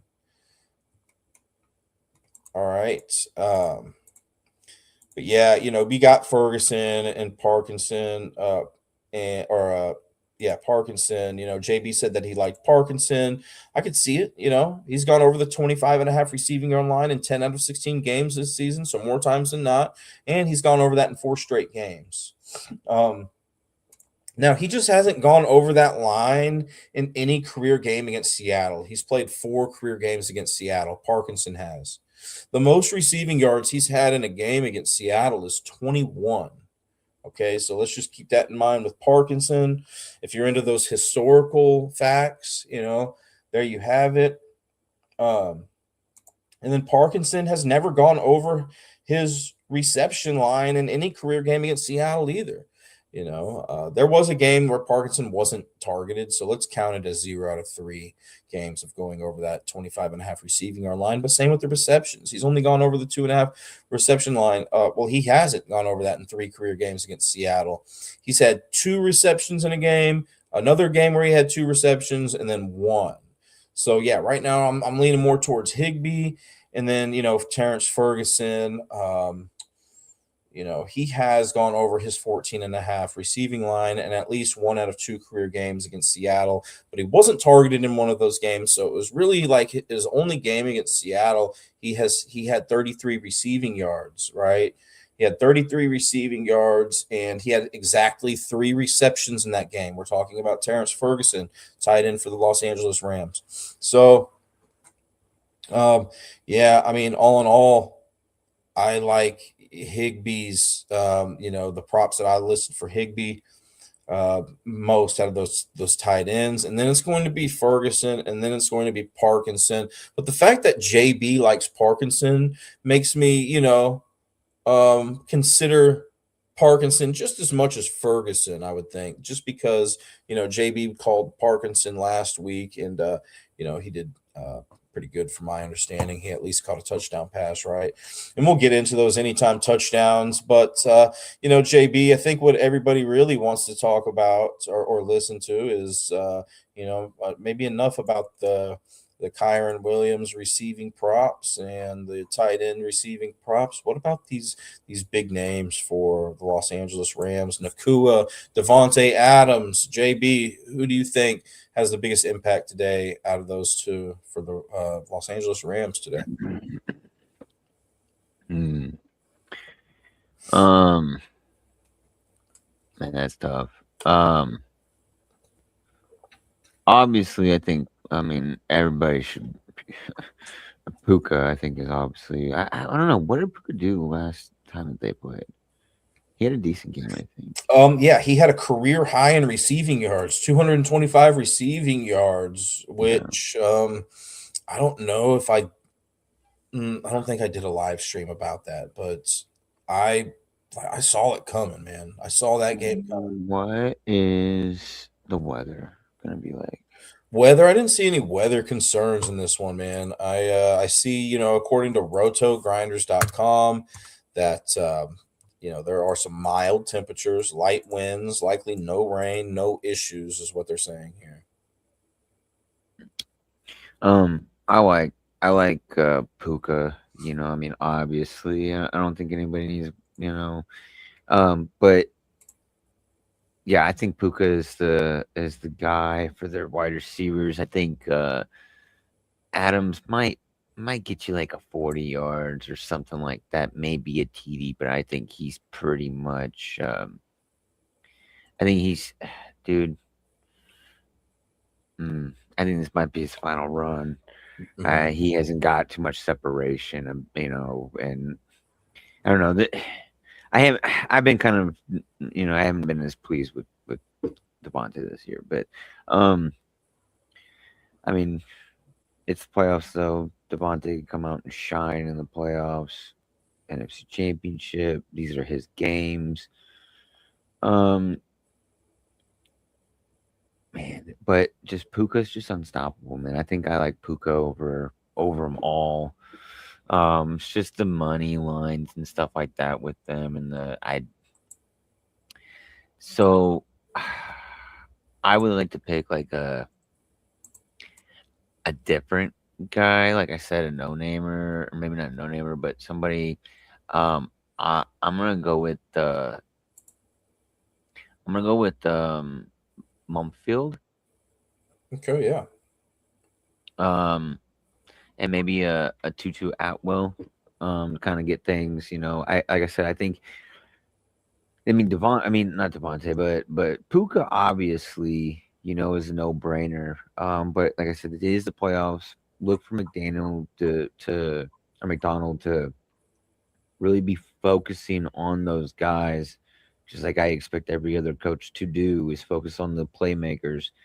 So the coach is going to have to pull the bunny out of the hat and look somewhere else. Think outside the box. So I'm going to, thinking outside the box today. Yeah, that's what all fair my enough. picks are going to be. I might get, like a solid, you get the ones that you know what I mean? Make you a ticket, the guys you really think, your Puka, maybe, Higbee and Williams, you know what I mean?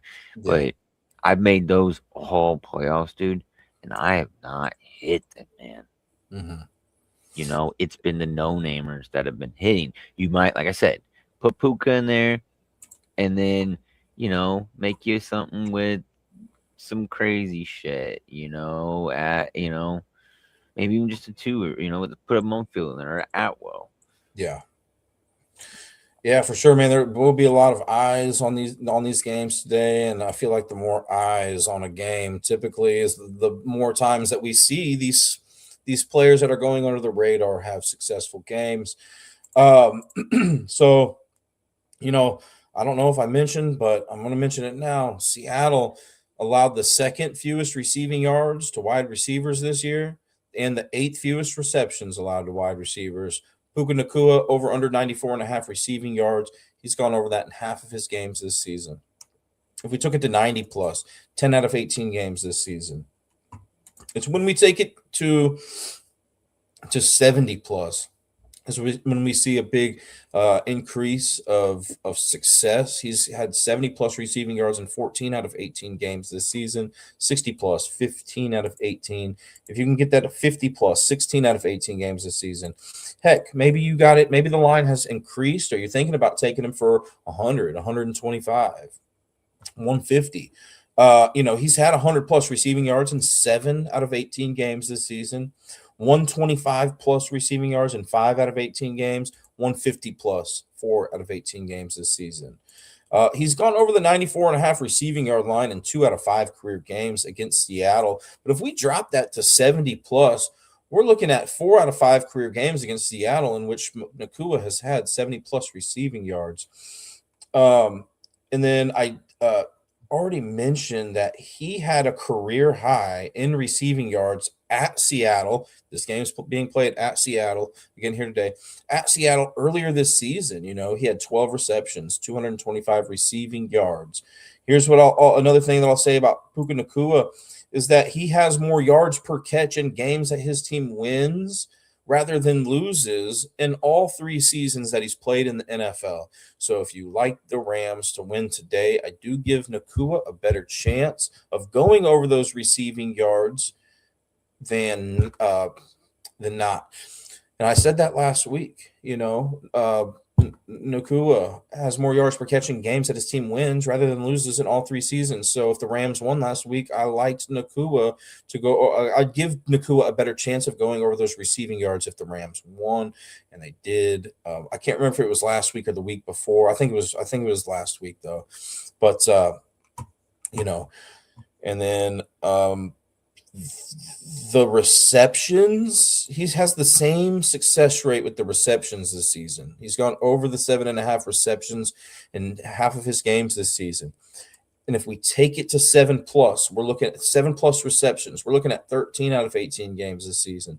6 plus receptions, 14 out of 18 games this season. If you can get it to 5, we're looking at 17 out of 18 games this season. He's had at least 5 receptions. And then he's gone over the 7.5 reception line in 2 out of 5 career games against Seattle. He's had 7 plus receptions in 3 out of 5 career games against Seattle. I mentioned that he's had 7 plus receptions in 13 out of 18 games this season, right? If we combine that with the fact that, he's had 7 plus receptions in 3 out of 5 career games against Seattle, both of those, give you a higher success rate. And then, he's had 5 plus receptions in 4 out of 5 career games against Seattle. The max that he's had is 12, right? Which was earlier this season at Seattle. So, I think, if you wanted to get real safe with it, 5 plus receptions and,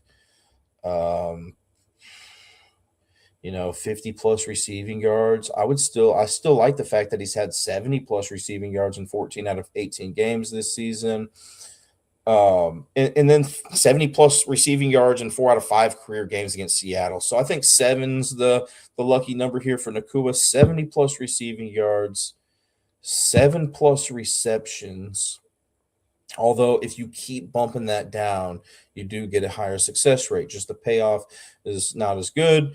Davante Adams, over under 47.5 receiving yards. He has a better success rate going over those receiving yards than Nacua does going over his this season. Davante Adams, over under 47.5 receiving yards. He's gone over that line in 11 out of 16 games this season. If you're thinking, I'm going to drop it down to 40, still the same thing. He's had, he's gone over the 47.5 receiving yard line, the same amount that he's had 40 plus receiving yards, 11 out of 16 games this season. So in just that regard, I see no value in taking him from 47.5 down to 40 plus, unless historically he's had a good success rate with 40 plus instead of the 47.5. Anyways, if we got Adams at 30 plus receiving yards, 13 out of 16 games this season, 20 plus, 15 out of 16 games this season. He's gone over the 47.5 receiving yard line in 5 out of 9 regular season games against Seattle, but he wasn't targeted in one of those games. So it was more like 5 out of 8. And then he's gone over that 47.5 receiving yard line in 1 out of 2 career playoff games against Seattle. So all in all, in those 11 games, career games against Seattle, he has gone over this line and 47.5 receiving yard line in 6 out of 11 of those games. So more times than not. And then once again, he wasn't targeted in one of those games. 70 plus receiving yards in 5 out of 11 career games against Seattle. Okay. Let's see. Let me just look here in my notes. I got a lot wrote here.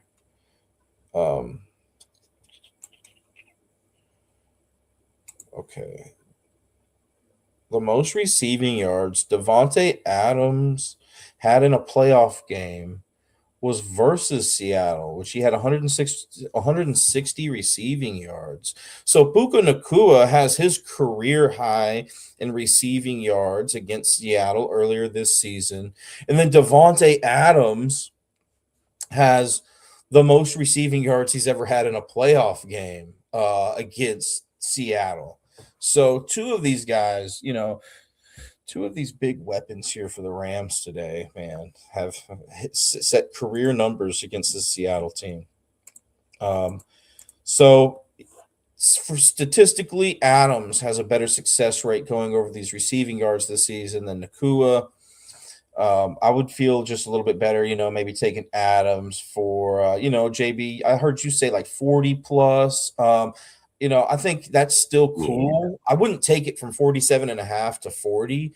If I were to take it from 47.5 down, I would take it to 30. I just don't see any value with taking it to 40. I would either leave it or get it to 30 plus. The reception line, he's had, last that I checked, his over-under on receptions was 4.5. But if we take that hook out, if we go from 4.5 to over 3.5, we're going from 7 out of 16 games this season where he's had 5 plus receptions, but he's had 4 plus receptions in 13 out of 16 games this season. So there's a big difference there if we take that hook out for his receptions. And then, he's gone over the 4.5 reception line in 6 out of 11 career games against Seattle, but more like 6 out of 10. So there you have it with those guys. JB, I know you were talking about maybe like Mumpfield or Whittington. I didn't have time to look at Mumpfield or his props were just not available, right? His receiving props were not available. That's possible. Whenever I was looking. But Whittington, he's had gone over his 7.5 receiving yard line in 8 out of 16 games this season, 5 plus receiving yards in 11 out of 16 games this season. Whittington, here's the thing about Whittington is he has more yards per catch, wide receiver for the Rams. Whittington, he has more yards per catch in games that his team loses rather than wins in both of the seasons that he's played in the NFL. So if you think the Rams lose today, I do give Whittington a better chance at getting over the 7.5 receiving yard line. Also, Whittington does have more yards per catch on turf than grass in both of the seasons that he's played in. This game is being played on turf. So just based on that alone makes me, makes me think Whittington has a better chance of going over the 7.5 receiving yard line. But if the Rams lose today, I like it even more. Rams. I think I saw a comment here from Blessed Up P saying that he likes Stafford over 0.5 rushing yards. I think there was like a historically bad beat about that last week or the game before where Stafford hit it. We talked about it too. Stafford got over the rushing yards and then he kneed the ball down a couple times, which caused him to get 1 rushing yard or something, or 0 rushing yards technically. So, that Yeah, could always no. happen, and anytime you're taking a quarterback for rushing yards, you have to Yeah, it was last week. downs. Blessed up brought it up about him, or maybe it was me or something. It was about a 1 yard. It's like 1.5 or point 0.5, and I was said that, and you're like, yeah, but the kneeling. I was like, yeah, no, that's good perspective. I'm not doing that. Seattle has been somewhat vulnerable to rushing yards allowed to quarterbacks this season. They're about average in that category, right? And Stafford has only had 1+ rushing yard in 6 out of 19 games this season. But look, he's had at least 1 rushing yard in 6 out of 12 career games against Seattle, and he actually had 15 rushing yards in his only playoff game that he played against Seattle back in 2016. Matt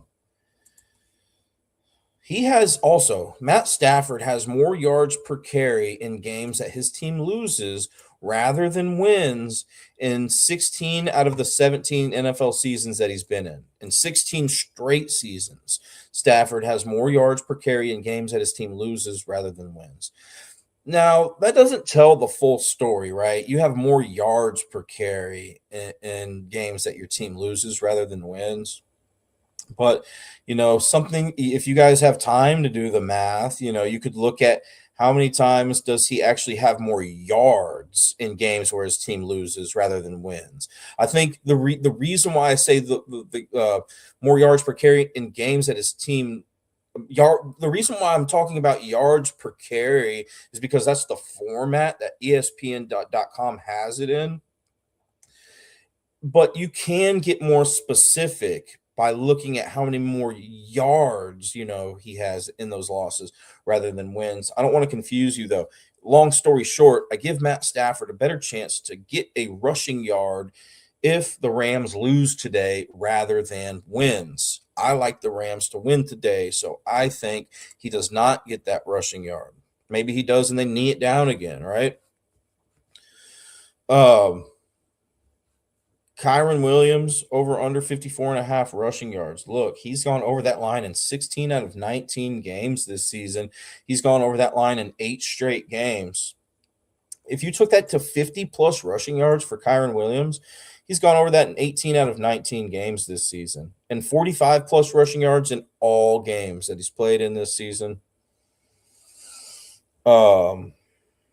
Even at 60+ guys, Kyren Williams has gone over that line in 15 out of 19 games this season. Now, Seattle is good against the run, though, right? They rank second best in rushing yards allowed per game, third best in rushing yards allowed to running backs this season. Kyren Williams he's had 55+ rushing yards, which is what his line was last that I checked, 54.5. He's gone over that in 3 out of 6 career games against Seattle, but he didn't have a carry in one of those games, so more like 2 out of 5, or excuse me, 3 out of 5. And then he's had 50+ rushing yards in 4 out of 6 career games against Seattle, but more like 4 out of 5.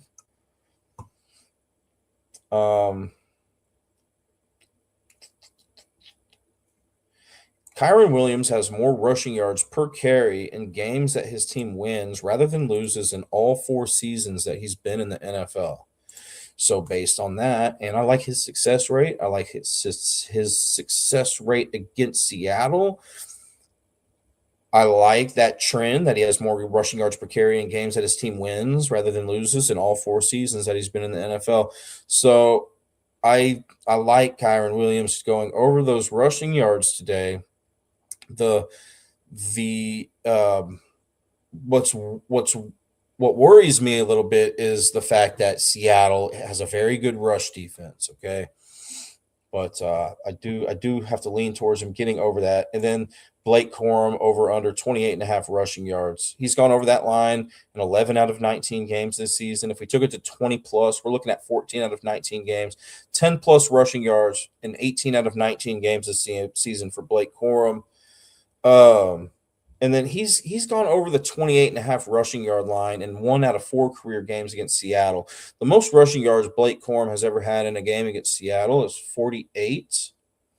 And then, I mentioned if we took it to 10 plus for Corum, he's gone over that in 18 out of 19 games this season. If we took it to 10 plus, we're looking at 3 out of 4 career games against Seattle. He's had at least 10 rushing yards. And then Blake Corum has more yards per carry on the road than at home in both seasons he's been in the NFL, which is a very small sample size, but it is what it is. And then he has more yards, and that's a good trend for him today. And then he has more yards per carry in games that his team loses rather than wins in both seasons that he's been in the NFL.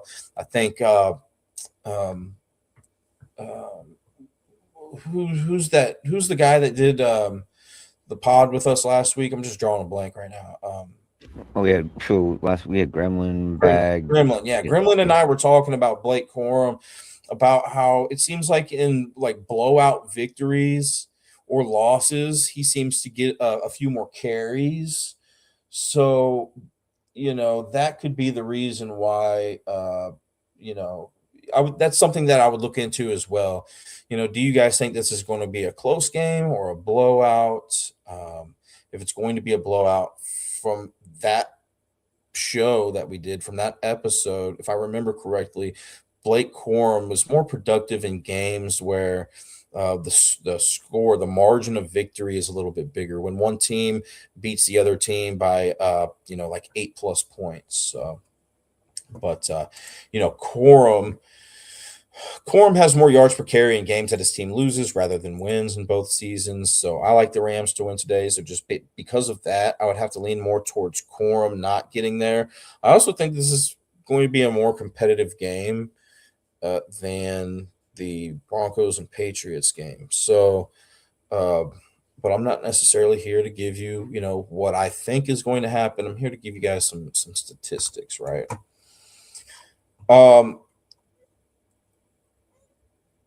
Hey, JB. JB, you there? Yep. Did you want to go over the store and stuff for just a second? Yeah, that's fine. Okay, cool. I'll be right back, man. Yep. Yeah. Yeah, we will be streaming the game later on TikTok.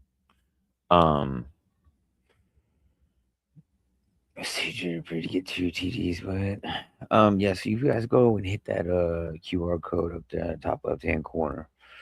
Right? Yeah, obviously gotta snap it with your phone or mobile device, but it takes you to the Not Move Podcast store. You can also go to the website. It's notmove-shop.fourthwall.com.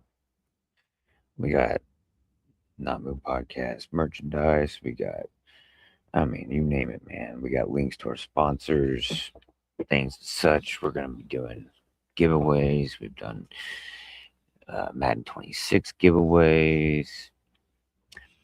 Yep. I'll put the link in the chat. But yeah, y'all, we got, telling you, man, being Not Moved, we should be doing a lot of moving.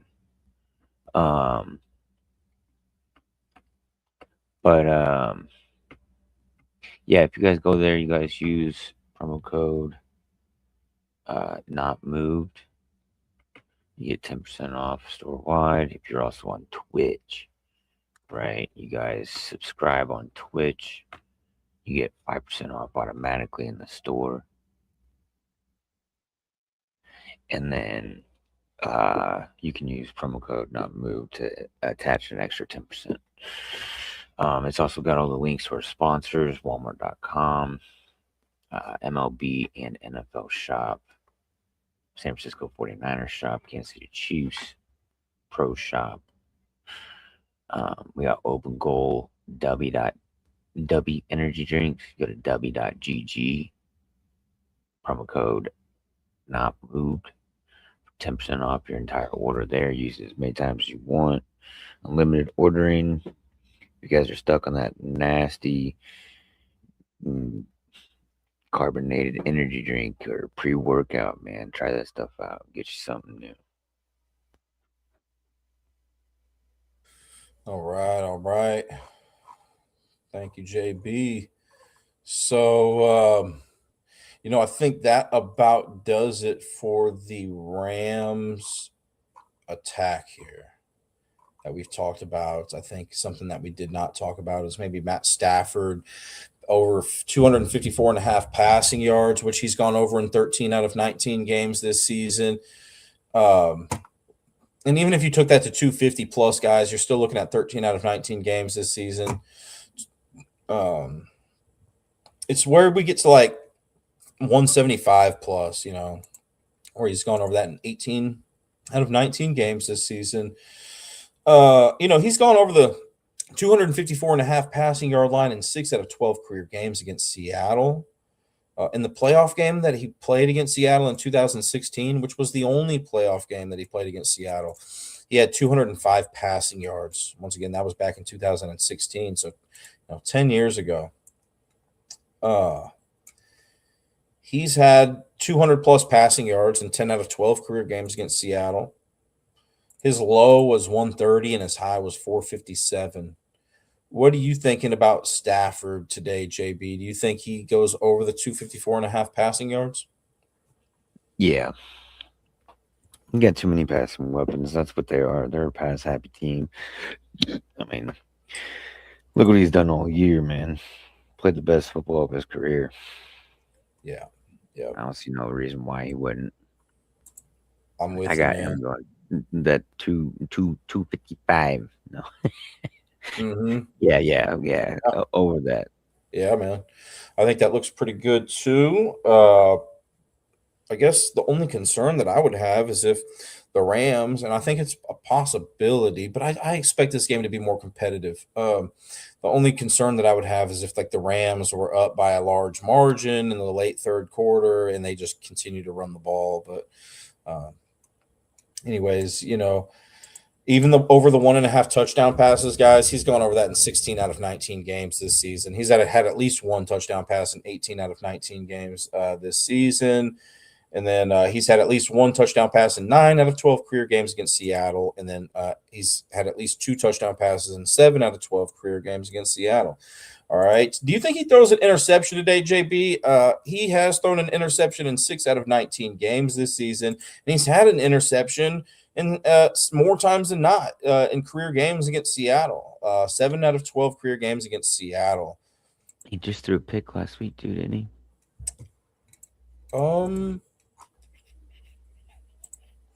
Let's go take a look.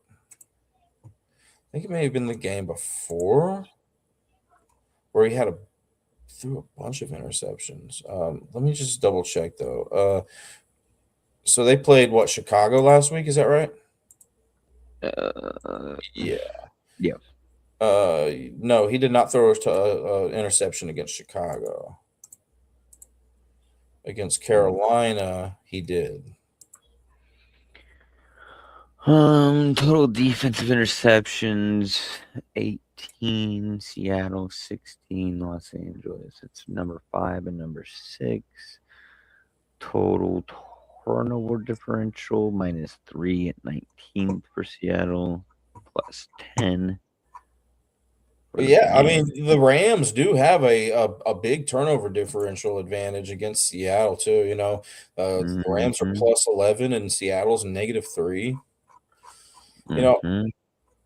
I think there's a bigger likelihood of Darnold throwing an interception today. Yeah, I do too. Darnold has thrown an interception in half of his games this season. He had a 4 interception game this season, and it was against the Rams. He's thrown for a total. Sam Darnold, the quarterback for the Seattle Seahawks, has thrown an interception, 6 interceptions, a total of 6 interceptions in 2 games that he's played against the Rams this season. And he's thrown an interception in half of his career games against the Rams. And he did throw an interception against the Rams in the 2024 playoffs. I think there's a good chance that, Darnold throws an interception today. Yeah, I think Darnold throws an interception as well. But yeah, let's talk about the Seattle side of the ball a little bit here. JSN, what are you expecting him from JSN today, JB? You know, the Rams, they haven't been the greatest at defending against wide receivers, receiving yards, or receptions. His line's listed at 90 and a half, 6.5 receptions. What do you think about JSN today? Or some of these other receivers, you know, Cooper Cup, revenge spot for him. Shaheed. Yeah, Cooper Cup. Last time he was in this position, he was in another blue.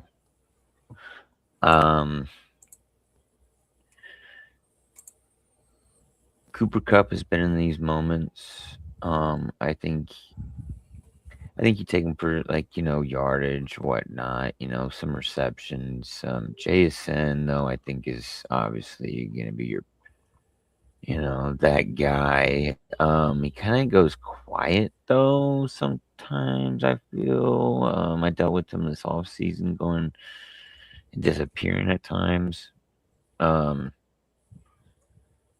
Man. Dude, there's nobody comes close to what JSN does though in the production wise, right? Like he's got what receiving almost 1,800 yards receiving this year, 10 touchdowns. I don't think there's anybody that even has 600 receiving yards after that. There's not one. There's one. Cooper Cup has 593. Barner is 519. The offense was ran through JSN and to Kenneth Walker. So luckily enough, they have those two guys still. JSN, bro. I mean, they don't get the ball to anybody else. Mm-hmm. Maybe Barner. I might like Barner. Shaheed. Let's take Shaheed. Was the sprinkles on top, but looking at their stats from the regular season, man, it's like there's only Darnold, Walker, and JSN on that team. Yeah. I'm with you, man. You know, JSN's got to be the first guy I'm looking at here. He's gone over the 90 and a half receiving yard line in 13 out of 18 games this season. If you guys got that, that's a 70 plus. We're looking at 16 out of 18 games this season. Even if you're going up and saying JSN's going to have 100 plus receiving yards today, half of his games, he's done that this season. He's gone over the 90 and a half receiving yard line in half of his career games against the Rams, which he's played 6 career games against them. And here's the thing is if you took it JSN from 90 and a half down to 70 plus receiving yards, he still has had that in the same amount of games against the Rams throughout his career as he's had 91 plus receiving yards. So he's had 91 plus receiving yards in half of his career games against the Rams, same with 70 plus. He has more yards per catch at home than on the road in 3 out of 3 career seasons that he's been in the NFL, which is a small sample size, right? Not a lot of history, three-year guy, but it's a good trend. It's a good trend since he's playing at home today.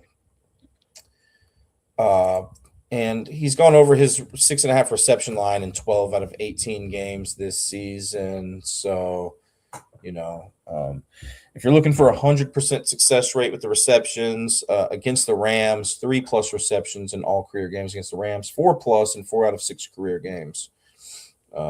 Anyways, yeah, I think those receiving yards are looking pretty decent there for JSN. Cooper Cup, revenge spot for him. It's hard for me to imagine that Cooper Kupp's not going to pick up 31+ receiving yards against his former team in a playoff game.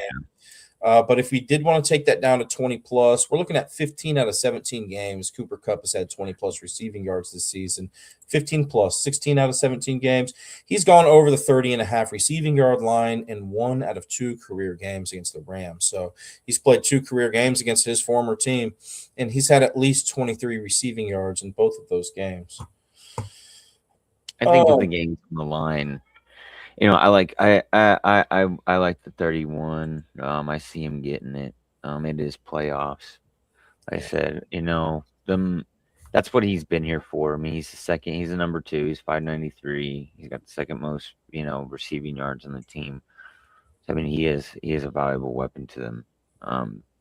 but it's just dude's a shell of what he used to be. Mm-hmm. Nowhere near what he was the last time he was in this position. Triple Crown guy. Yeah, I like him for his 30 plus, 31 plus, whatever he said it was. I like that. Yeah. Oh, Shaheed, man. Now Shaheed has gone over his receiving line in 12 out of 19 games this season, right? His 25 and a half receiving yard line. 12 out of 19 games. He's gone over that this season. But since he's been with the Seahawks, he was with the Saints earlier this year. Since he's been with the Seahawks, he's only gone over that line in 3 out of 10 games this season. And even if we took that to 10 plus receiving yards, he still has only had that in 3 out of 10 games with the Seahawks this season. So a little skeptical on Rashid's receiving yards. I know Blessed Up P down there in the chat liked him for rushing yards, which we talked about at the start of the segment. And I do think that would probably be my favorite option there for Shaheed. Now, he has gone over the 25 and a half receiving yard line in 3 out of 5 career games against the Rams. But if you took that to 10 plus receiving yards, it's the same, 3 out of 5. So I don't see any value in taking Shaheed from 25 and a half down to 10, even 10 plus receiving yards. I think it's the same thing there analytically. And then, something to keep in mind here. We'll talk about anytime touchdown scores here in a minute. But the thing about Shaheed is that he does not have a receiving touchdown while he's been with the Seahawks this season, which is 10 games. So I think if Shaheed does get into the end zone, it'll probably have to be through a kickoff return or something of that nature. So, I think JSN and Cooper Kupp are the guys that I'm looking at here. And, here's the thing about Kupp, too, is that he's had I didn't talk about his reception line at 2.5, but he's had 3 receptions in both career games that he's played against the Rams. So, Yeah, I like that. the three plus receptions for Kupp. Yeah, I think 2 plus is even more like comfortable. I think 3 is definitely doable though. Yeah, for sure, man. So maybe JSN yards, Kupp receptions. Although I could see Kupp getting those receiving yards as well. JSN in their last game, he didn't have a lot of yards. He did have a touchdown, but not a lot of receiving yards. One would think with Charbonnet being out, maybe they do look to JSN to move the ball a little bit more. I don't know how many yards Charbonnet picked up last week, but it's an idea, right? It's an idea.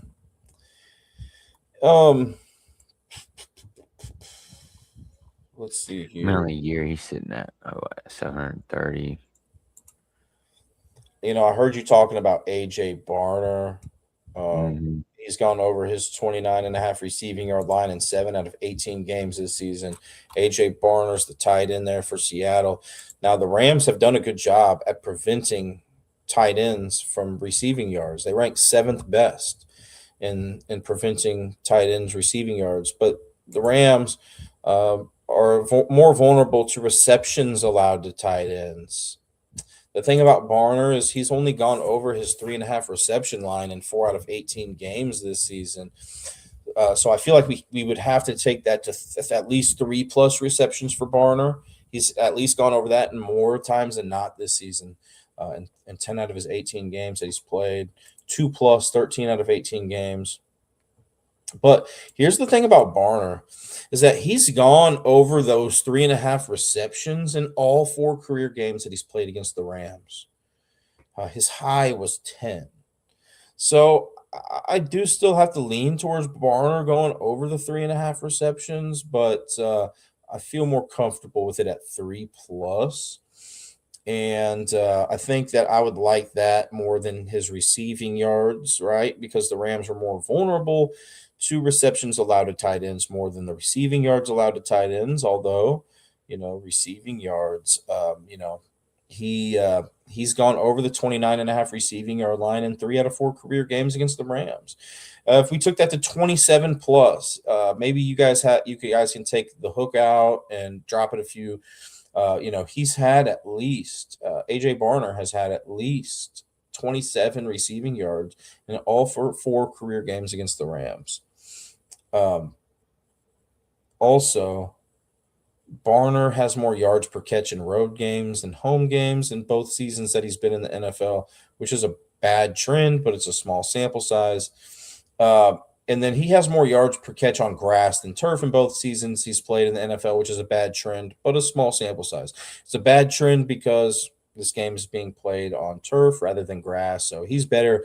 Barner accumulates more yards per catch in road games where he plays on grass than home games that he's playing on turf, which is the one that he's playing in today. So in that regard, I'm just going to have to lean more toward Barner getting the 3+ receptions. I'd still lean towards over the 3.5.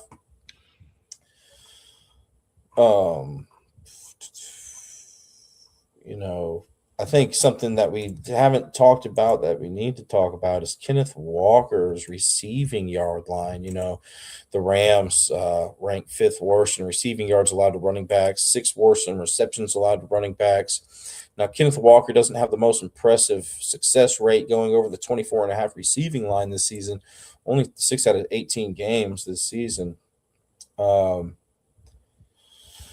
And only 2 out of 7 career games against the Rams. So here's a spot where even though the Rams are vulnerable to this is not necessarily a spot that I'm looking to target. Receiving yards for Kenneth Walker, sure, he could get it, right? There are times where the defense is bad at defending against a position where I don't like that team to take advantage of. And there are also times where a defense is good at defending against a specific position that I do want to take advantage of. But this is a time where, the Rams are bad at defending against that receiving yards allowed to running backs, and I'm just not willing to touch. So I don't like his success rate with that. I don't like his success rate against the Rams either. And I don't like the fact that Charbonnet missed that Week 3 game against New Orleans, where Kenneth Walker only had 1 target for 12 yards receiving in that game. So maybe New Orleans was better at defending against that, but still just not a spot that I'm really looking for. But if you guys like it, the Rams are vulnerable to running backs, not just those receiving yards, but receptions allowed.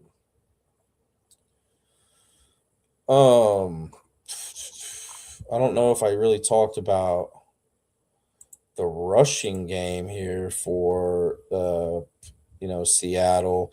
The Rams rank 11th in rushing yards allowed per game. The Rams rank 21st in passing yards allowed per game. So the Rams are more vulnerable to the pass than they are the run, which doesn't really fit Seattle well because, Seattle is good at passing, right? I know at the beginning of the season or near the middle of the season, they ran the ball. They called a very high percentage of rushing plays, but still ranked like 4th and best in passing yards per game. That's changed a little bit, though. The Seahawks call the 2nd most rushing plays than any other teams in the league this season, and they've dropped down to 13th in passing yards per game. So really, Seattle likes to run the ball. And, that makes me look at those Kenneth Walker rushing yards. And that plays right into the Rams' arsenal there because the Rams are better at defending against the run than the pass compared to other teams in the league. So Kenneth Walker, over under 85.5 rushing yards. He's only gone over that in 5 out of 18 games this season, right? And then career games against the Rams, he's only gone over that in 2 out of 7 career games against the Rams. So not good history there. And in that game that Charbonnet missed earlier this year, Kenneth Walker had 38 rushing yards on 16 carries. So Just not a spot I'm looking for here with Kenneth Walker. Could he do it? Absolutely. But yeah, just not somewhere I'm looking for. If I were to go with a Kenneth Walker prop, it'd probably be more looking like a touchdown. And we'll talk about the touchdowns here in just a second. But I just wanted to mention that rushing prop, and then Sam Darnold's over under on rushing yards. He's gone over this 5.5 rushing yard total in 6 out of 18 games this season. He's gone over that line in all 6 games that he's ever played against the Rams. I like that. Yeah, I'm a little bit worried that he's gone over that line in only 33% of it, 33.33% of his games this season. But all 6 career games against the Rams, Darnold has had 6+ rushing yards. The Rams do rank 8th best in rushing yards allowed to quarterbacks, but hey, I think that's worth a decent look there. And then Sam Darnold has more rushing yards per attempt in games that his team loses rather than wins in 7 out of 8 seasons that he's been in the NFL. So I think Seattle loses today, which makes me like that trend. But if you guys like Seattle to win today, I would give Darnold a smaller chance of getting those rushing yards. Seattle wins, no rushing yards for Darnold. Well, not the 6+. If Seattle loses, which is what I predict, I do predict Darnold to get the 6+ rushing yards. And then, we'll talk about touchdowns here in just a second, guys. I do just want to let you guys know that we haven't talked about explosive plays all through the passing game or the rushing game. Let's talk about the rushing game real quick. The Rams were above average in limiting those explosive plays this season. The 6th fewest 20+ yard rushing gains and the 11th fewest 40+ yard rushing gains. So they've done good at limiting the big rushing gains. Seattle as well. Seattle has allowed the fewest 20+ yard rushing gains this season and the 2nd fewest 40+ yard rushing gains this season. And the reason why I think explosive plays are really important to look at is because, we look at the red zone offense a lot. How are teams doing in the red zone? How often do they get into the red zone? But what if a team is really good? They have a really good red zone defense and they don't allow their opponents to get into the red zone a whole lot. The other team's not very good in the red zone. You're thinking, oh, this team's going to have a tough time scoring touchdowns. But then you see this team's throwing 50-yard touchdowns and all that stuff, those explosive plays. Next thing you know, the team that you liked is down 21-0 on these big plays. Neither of these teams give up big plays on the ground, but I would say the biggest vulnerability out of these teams with that rushing attack is the fact that the Rams allow the 11th fewest 40+ yard rushing gains this season. So I'd give Seattle a bigger chance of getting a big rushing gain. I don't know if that's going to be the case with Charbonnet out or not, but yeah, JB mentioned that Walker's more of their yard getter there on the ground. And then the passing game, Rams have done good at defending against that, and so has Seattle.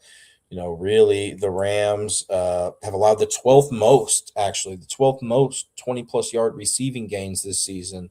So I'm sure JSN has a lot of 20+ yard receiving gains, maybe some other guys. Those are the guys that have an added benefit in my, statistically, are the guys that can pick up those 20+ yard rushing or receiving gains for Seattle today. The 40+ receiving gains for Seattle, maybe not so much. The Rams allowed the 5th fewest 40+ yard receiving gains this season. Then Seattle allowed the 10th fewest 20+ yard receiving gains this season and the 15th fewest 40+ yard receiving gains. So Seattle is more vulnerable to the 40+ yard receiving gains relative to other teams in the league than the 20+ yard receiving gains. So maybe a Tutu Atwell, those big explosive play guys for the Rams could be the way to go here, maybe for a long touchdown or just a big game. Let's talk about these anytime touchdowns, though. We didn't talk about the referee in that last game, JB. I do just want to mention in that Patriots, and Broncos game, Alex Kemp is the head referee in that one. The Patriots have a 7-4 record when he refs, and the Broncos are 5-2 when he refs. So I think statistically, the Broncos have a higher winning percentage when he's the ref than New England does. And then, but I still went with New England in that one. And then in this game, the Rams are a perfect 7-0 when this referee refs. Clay Martin. Yeah, and they're 1-0 against Seattle. So I think that takes, we got to look into that a little bit there. Seattle has a 4-3 record. When Clay Martin is the referee and they're 0-1 against the Rams. But I thought that was interesting. I have seen teams lose though this year, guys. Specifically the Chiefs when the referee was like the Chiefs were. I can't tell you how many times I saw earlier this season the Chiefs were 5-0 and this ref the Chiefs, or 6-0, and the Chiefs. I think they lost multiple games this season when they were undefeated with a head referee. But 7-0, pretty decent sample size there. Mm-hmm. There's some other referee trends you guys could look into if you're interested in that information. But I did just want to mention that. Yeah, them referees. That's one of my favorite stats. And then,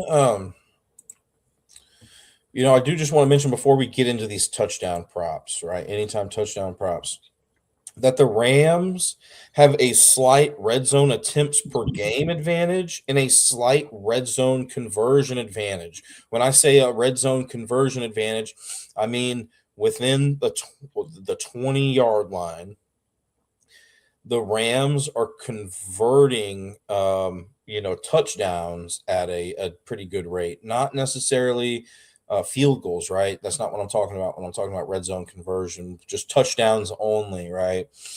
So I mentioned I give Rams a slight red zone attempts per game advantage. Yeah, the Rams rank first in the NFL in red zone attempts per game. No other team gets into the red zone more often than the Rams. Seattle ranks 8th in that category.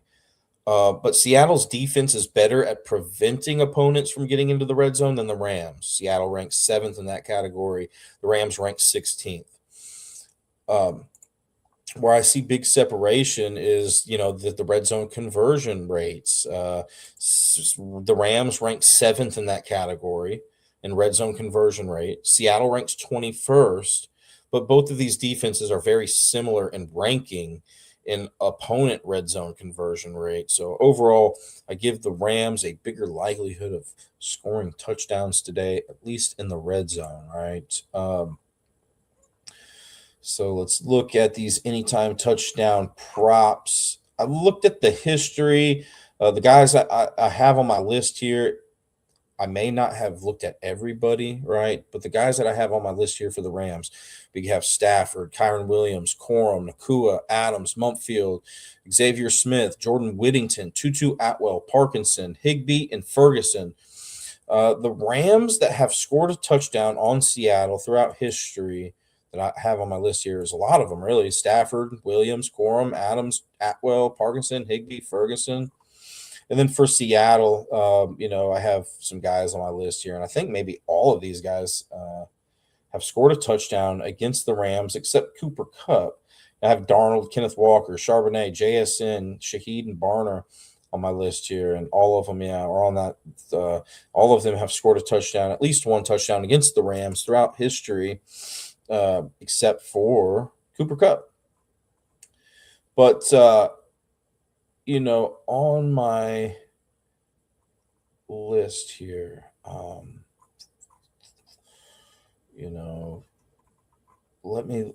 okay. So let's talk about Rams anytime touchdown first. So the Seahawks were most vulnerable to quarterbacks rushing touchdowns. this season relative to other positions and relative to other teams in the league. They allowed 3 quarterback rushing touchdowns, but look, Stafford has only rushed for a touchdown in 1 out of 11 regular season games against Seattle. He didn't rush for a touchdown in that lone playoff game. So 1 out of 12 career games against Seattle has Matt Stafford rushed for a touchdown, and he hasn't rushed for a touchdown this season, I don't believe. So let me double check that. Yeah, he hasn't. So that kind of goes out the window for me. But if you guys do like Stafford to get into the end zone today for a rushing touchdown, Seattle has been vulnerable to that, somewhat vulnerable compared to other teams and compared to other vulnerabilities at other positions that they guard. The next position that I would look at is the wide receiver and tight end positions here for the Rams. What I say, wide receiver and tight end. So, when we look at the touchdown leaders here for the Rams, Kyron Williams does lead the team, but the fact that I mentioned wide receivers and tight ends makes me look at Devontae Adams, Nakua, Parkinson, maybe even Ferguson or even Davis Allen has 3 receiving touchdowns this season. So even these third string tight ends for the Rams have shown that they can catch touchdown passes this year, right? So which one has the best history? Let's look at Devontae Adams versus Nakua first. So Nakua has scored 1+ touchdowns in 2 out of 5 career games against Seattle, compared to Devontae Adams, who has scored a touchdown in 4 out of 11 career games. So pretty similar there. They both have also had a 2 touchdown game. Nakua has had 2+ touchdowns in 1 out of 5 career games against Seattle. And then Devontae Adams has had a 2+ touchdown game in 1 out of 11 career games against Seattle. I believe, I'm surprised I don't have it in my notes here, but I believe, and I'll look it up real quick. I believe Devontae Adams leads this team in red zone target share, maybe even the NFL. Yeah, I mean, he ranks 3rd best in the entire NFL in red zone target share. So I got to lean with Adams to get a touchdown over Nakua. What are you thinking, JB? If you had to pick one of those two, Adams or Nakua? Oh, Puka. Puka. Yeah. I think Puka, maybe has even had more touchdowns as of late than Adams, right? I mean, Puka Nakua has had a touchdown in his last 4 out of 5 games, compared to Devontae Adams, who hasn't scored a touchdown in his last 4 games. So I'm calling for Adams to break that streak today. JB would have to lean more towards Nakua getting a touchdown there. And then, I mentioned a tight end, flip a coin, which tight end is going to get one. Parkinson has had a touchdown in 1 out of 4 career games against Seattle, more like 1 out of 3 since he wasn't targeted in one of those games. Higbee, 3 out of 18 career games, but wasn't targeted, so more like 3 out of 17.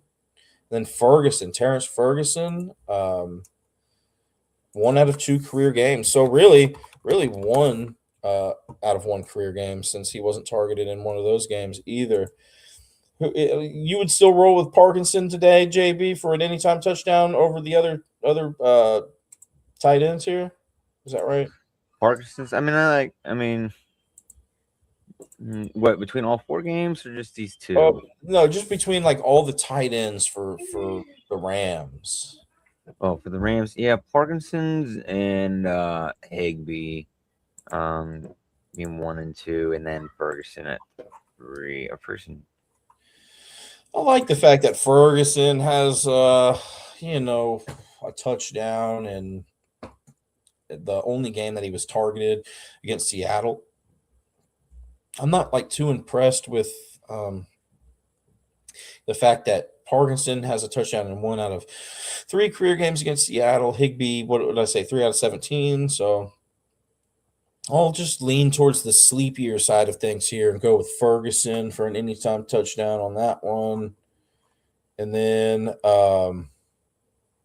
running backs receiving touchdowns. So I guess the third look would be a running back here for the Rams would be the third option that I'd go with. So, I mean, Kyron Williams, obviously, he was the touchdown leader for this team this season, 16, and in the playoffs, 16 total touchdowns this season. And then it was Devontae with 14, Puka Nacua with 13, Colby Parkinson with 9. But I think today is a day where I'm just not necessarily looking for Kyron Williams. Could he get in? Absolutely. But, Seattle has only allowed 2 receiving touchdowns this season to running backs. And they've allowed the fewest rushing touchdowns to running backs this season. They've allowed 5, only 5. Wow, Seattle. Yeah. Wow. Yeah. So I think Kyron Williams has his hands full today in regards to getting into the end zone, but it could happen, right? Anything can happen. And just so you guys know, Blake Corum has scored a touchdown in 1 out of 4 career games against Seattle. Mumpfield, 0 out of 2 career games against Seattle, but he wasn't targeted in one of those games. Xavier Smith did not score a touchdown in 4 career games against Seattle, but he wasn't targeted in 2 of those games, so more like 0 out of 2. Whittington, wide receiver for the Rams, hasn't scored in 3 career games against Seattle. Tutu Atwell, we talked about him, JB. He has scored a touchdown in 1 out of 9 career games against Seattle, but 3 of those games he didn't have a target or a rush attempt, so it's more like 1 out of 6. I think that's a decent look here today for an anytime touchdown. Tutu Atwell. But let's get into the Seahawks side of the ball here. For an anytime touchdown possibility for the Seattle Seahawks. In my notes here, I have that the Rams are vulnerable to wide receivers scoring touchdowns first and foremost. They've allowed 16 this season, right? So JSN has scored at least 1 touchdown in 2 out of 6 career games against the Rams. He's had a 2+ touchdown game and 1 out of 6 of those games. And then Cooper Kupp, I already mentioned, he hasn't scored a touchdown in any career games against the Rams. Shaheed has scored a touchdown in 1 out of 5 career games against the Rams. But, I didn't look at Shaheed if he has ever had a kickoff return or a punt return against the Rams. So you may want to look that information up. And you may want to look at the rules, too, if you're, taking him for a anytime touchdown in the book that you're using. I know there was some controversy last week on Shaheed's kickoff return for a touchdown, whether that should be categorized as an anytime touchdown for Rashid Shaheed or for the special teams. So that's definitely a rule worth looking into. They ended up counting it for both, I believe. So anybody who picked Shaheed anytime touchdown was awarded, and anybody who picked special teams / defense was awarded for an anytime touchdown there. And I already mentioned, though, Shaheed hasn't had a receiving touchdown while he's been with the Seahawks this season. So that makes me narrow it down to JSN and Cooper Kupp for the most part, right?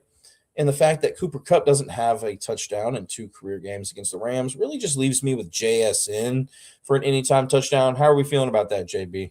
JSN anytime touchdown? Yeah. I think that's it. Between JSN and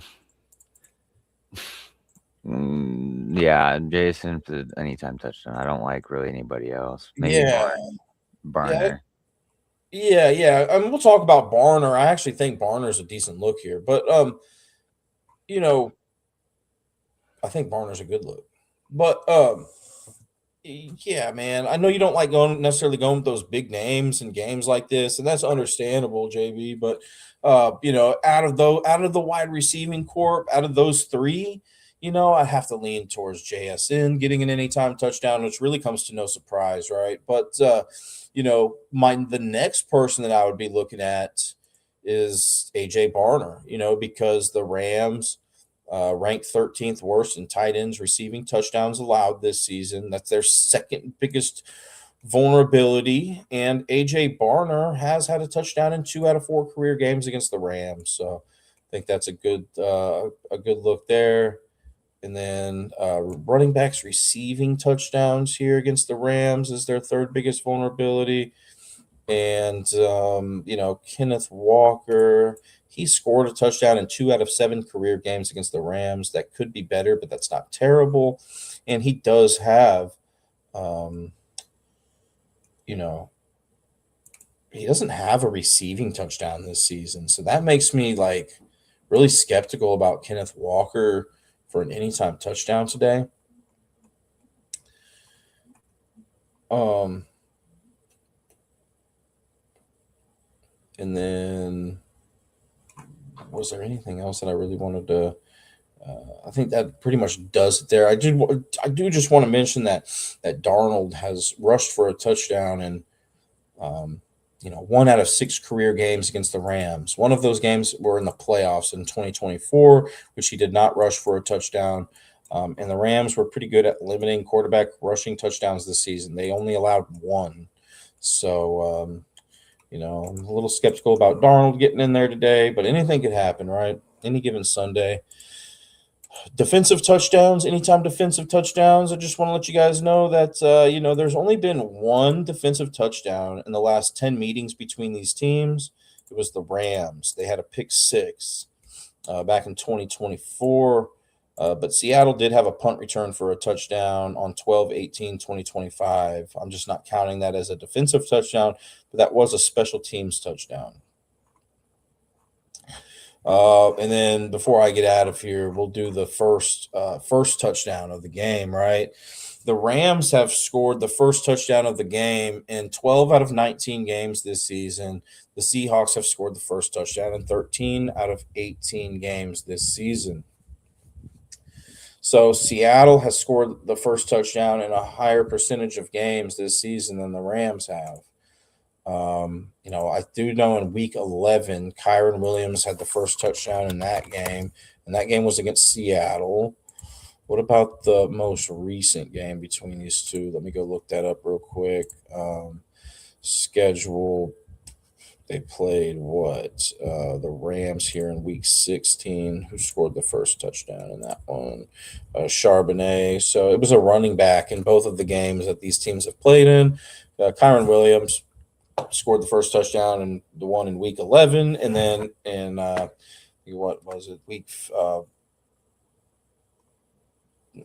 week 16, I think it was the last time the Rams and Seahawks played. Charbonnet got into the end zone, but he's out today, right? But Kyron Williams does have the highest success rate for first touchdown score of the game for the Rams. 5 out of 19 games this season, Kyron Williams scored the first touchdown of the game.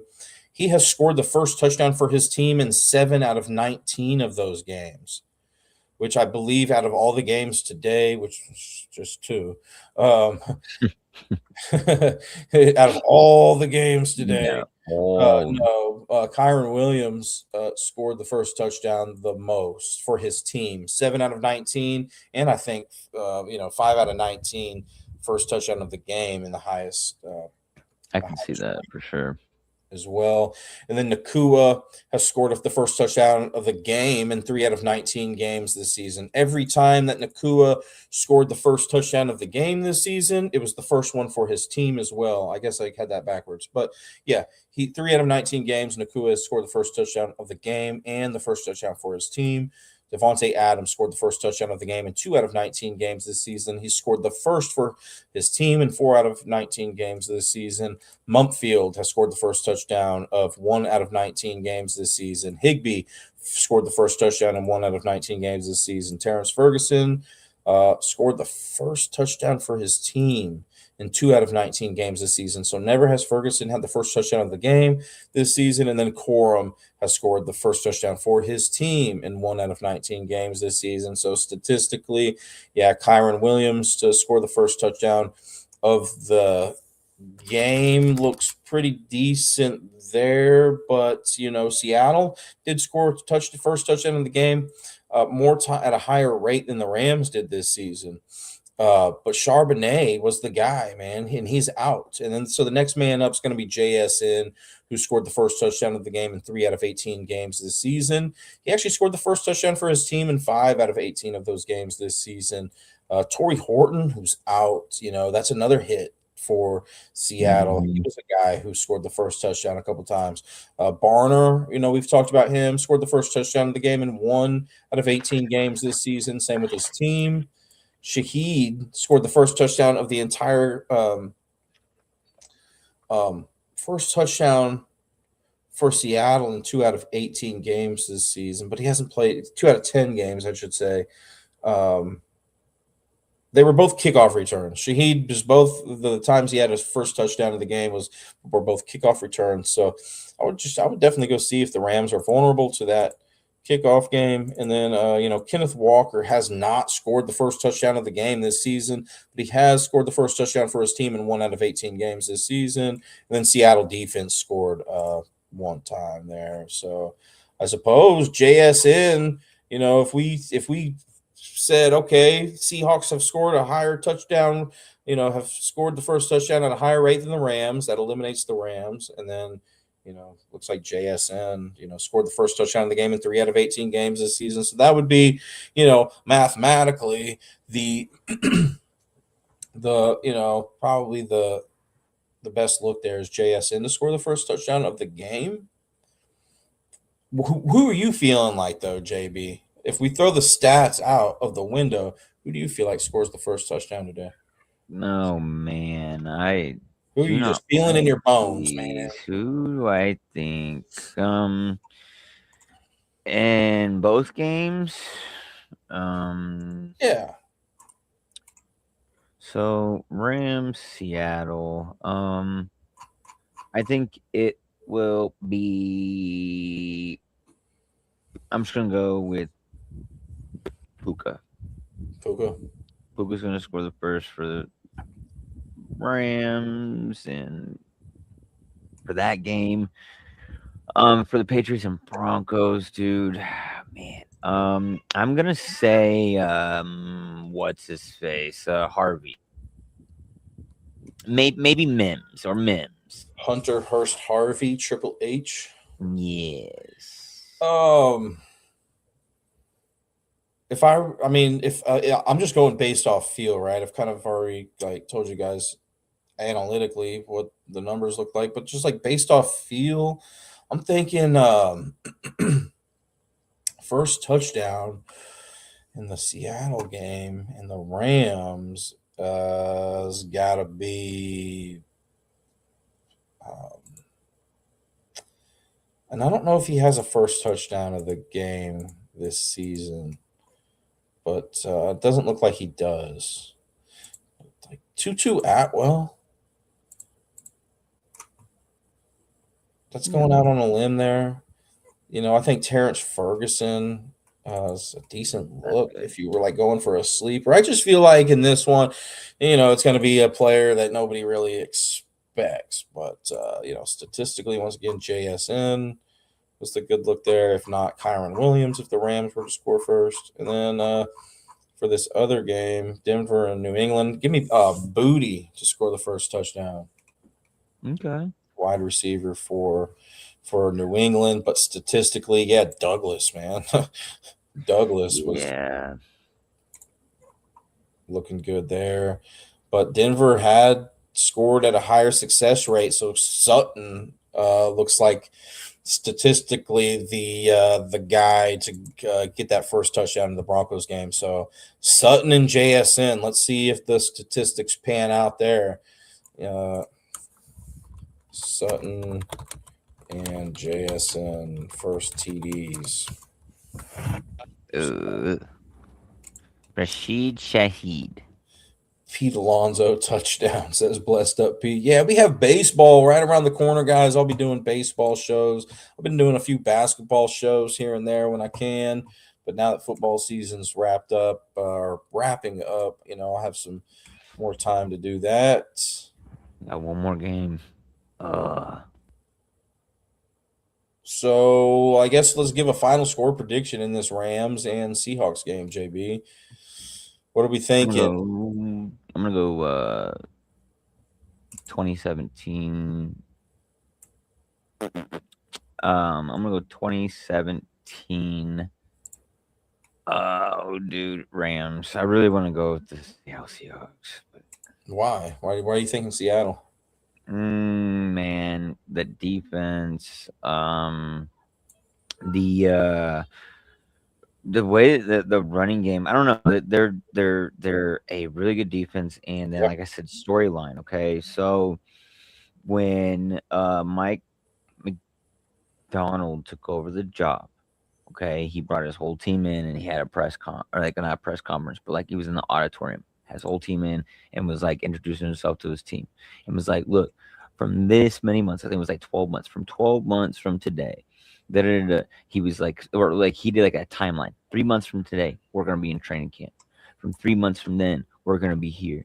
From then to then, and he said, and within 12 months or something to that effect, he projected his first year, second year. I forget exactly what it was, but he's only off by like 8 months in his prediction of being where he's at. But he's got his team playing the exact way that he instilled, like what he instilled. They bought in to it.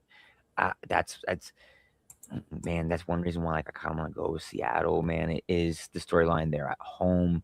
Sam Darnold has everything to prove, right? Everything, all everything's against Sam Darnold, just as everything's against the Denver Broncos and Stidham. And that's why I want to go with the Denver Broncos winning 24-21 and Seattle Seahawks winning 20-17. Yeah. Yeah, fair enough, man. I totally understand that. I feel like, that's going to probably be the popular play today, right? Patriots and Rams. I'm not sure what the betting splits are on that Rams Seahawks game, but I feel like I'm going with the Patriots because, like I mentioned at the start of the show, I know a lot of people are going to be on the Patriots today, but I think there's just enough Patriot hate out there for a little bit of the money in a little bit of the money to come in on Denver. Covering for the Patriots. I mean, I feel worse about that Patriots game than I do the Rams game. I feel comfortable the Rams are going to win this game, if not at least cover. I think it's at 2.5 in this Rams game, right? Bumping up to 3.5 if I was playing the spread. But I do think the Rams are going to end up winning today, and I feel better than that than the Patriots covering. I think I feel better about the Rams winning today than the Patriots too, even though the Patriots are favored and the Rams are underdogs. But I do feel good about decently about both of them winning today. So, the over-under in this game, let's go take a look at what that is. I will say that the games today are what, 2 p.m. Eastern and 5:30 p.m. Eastern, right? I'm seeing 3 p.m. Eastern and 6:30 p.m. Eastern. Okay, yeah, okay. So yeah, it's showing me then our time. And then I see the over under 45.5 in this Patriot or this Rams and Seahawks game. I see that 6 of the last 10 games between the Rams and Seahawks that were played in Seattle had a combined total of 46 plus points. So more times than not in the last 10 games these teams have played, it's gone over the 45.5 line here. So I guess I'll go over that. Give me right on the money there, 26-20 Rams. 20 20 Rams win, 31 to 13 New England wins against the Broncos. But even though my prediction is New England to win by 18 points against the Broncos, I do feel better about the Rams, covering, winning. I just, that Stidham factor, worries me. Is this backup quarterback going to come in today and surprise everybody? I mean, he had a game where he went 14 for 15 in the preseason passing, 14 attempts, 15 attempts, 14 completions, and Denver has done a great job at protecting Bo Nix this year. So, I mean, I would think that he has some good time in the pocket against a team who's just been average in sacks per game to opposing teams, New England. So I think the Broncos have a very good chance at this. Probably better than Seattle.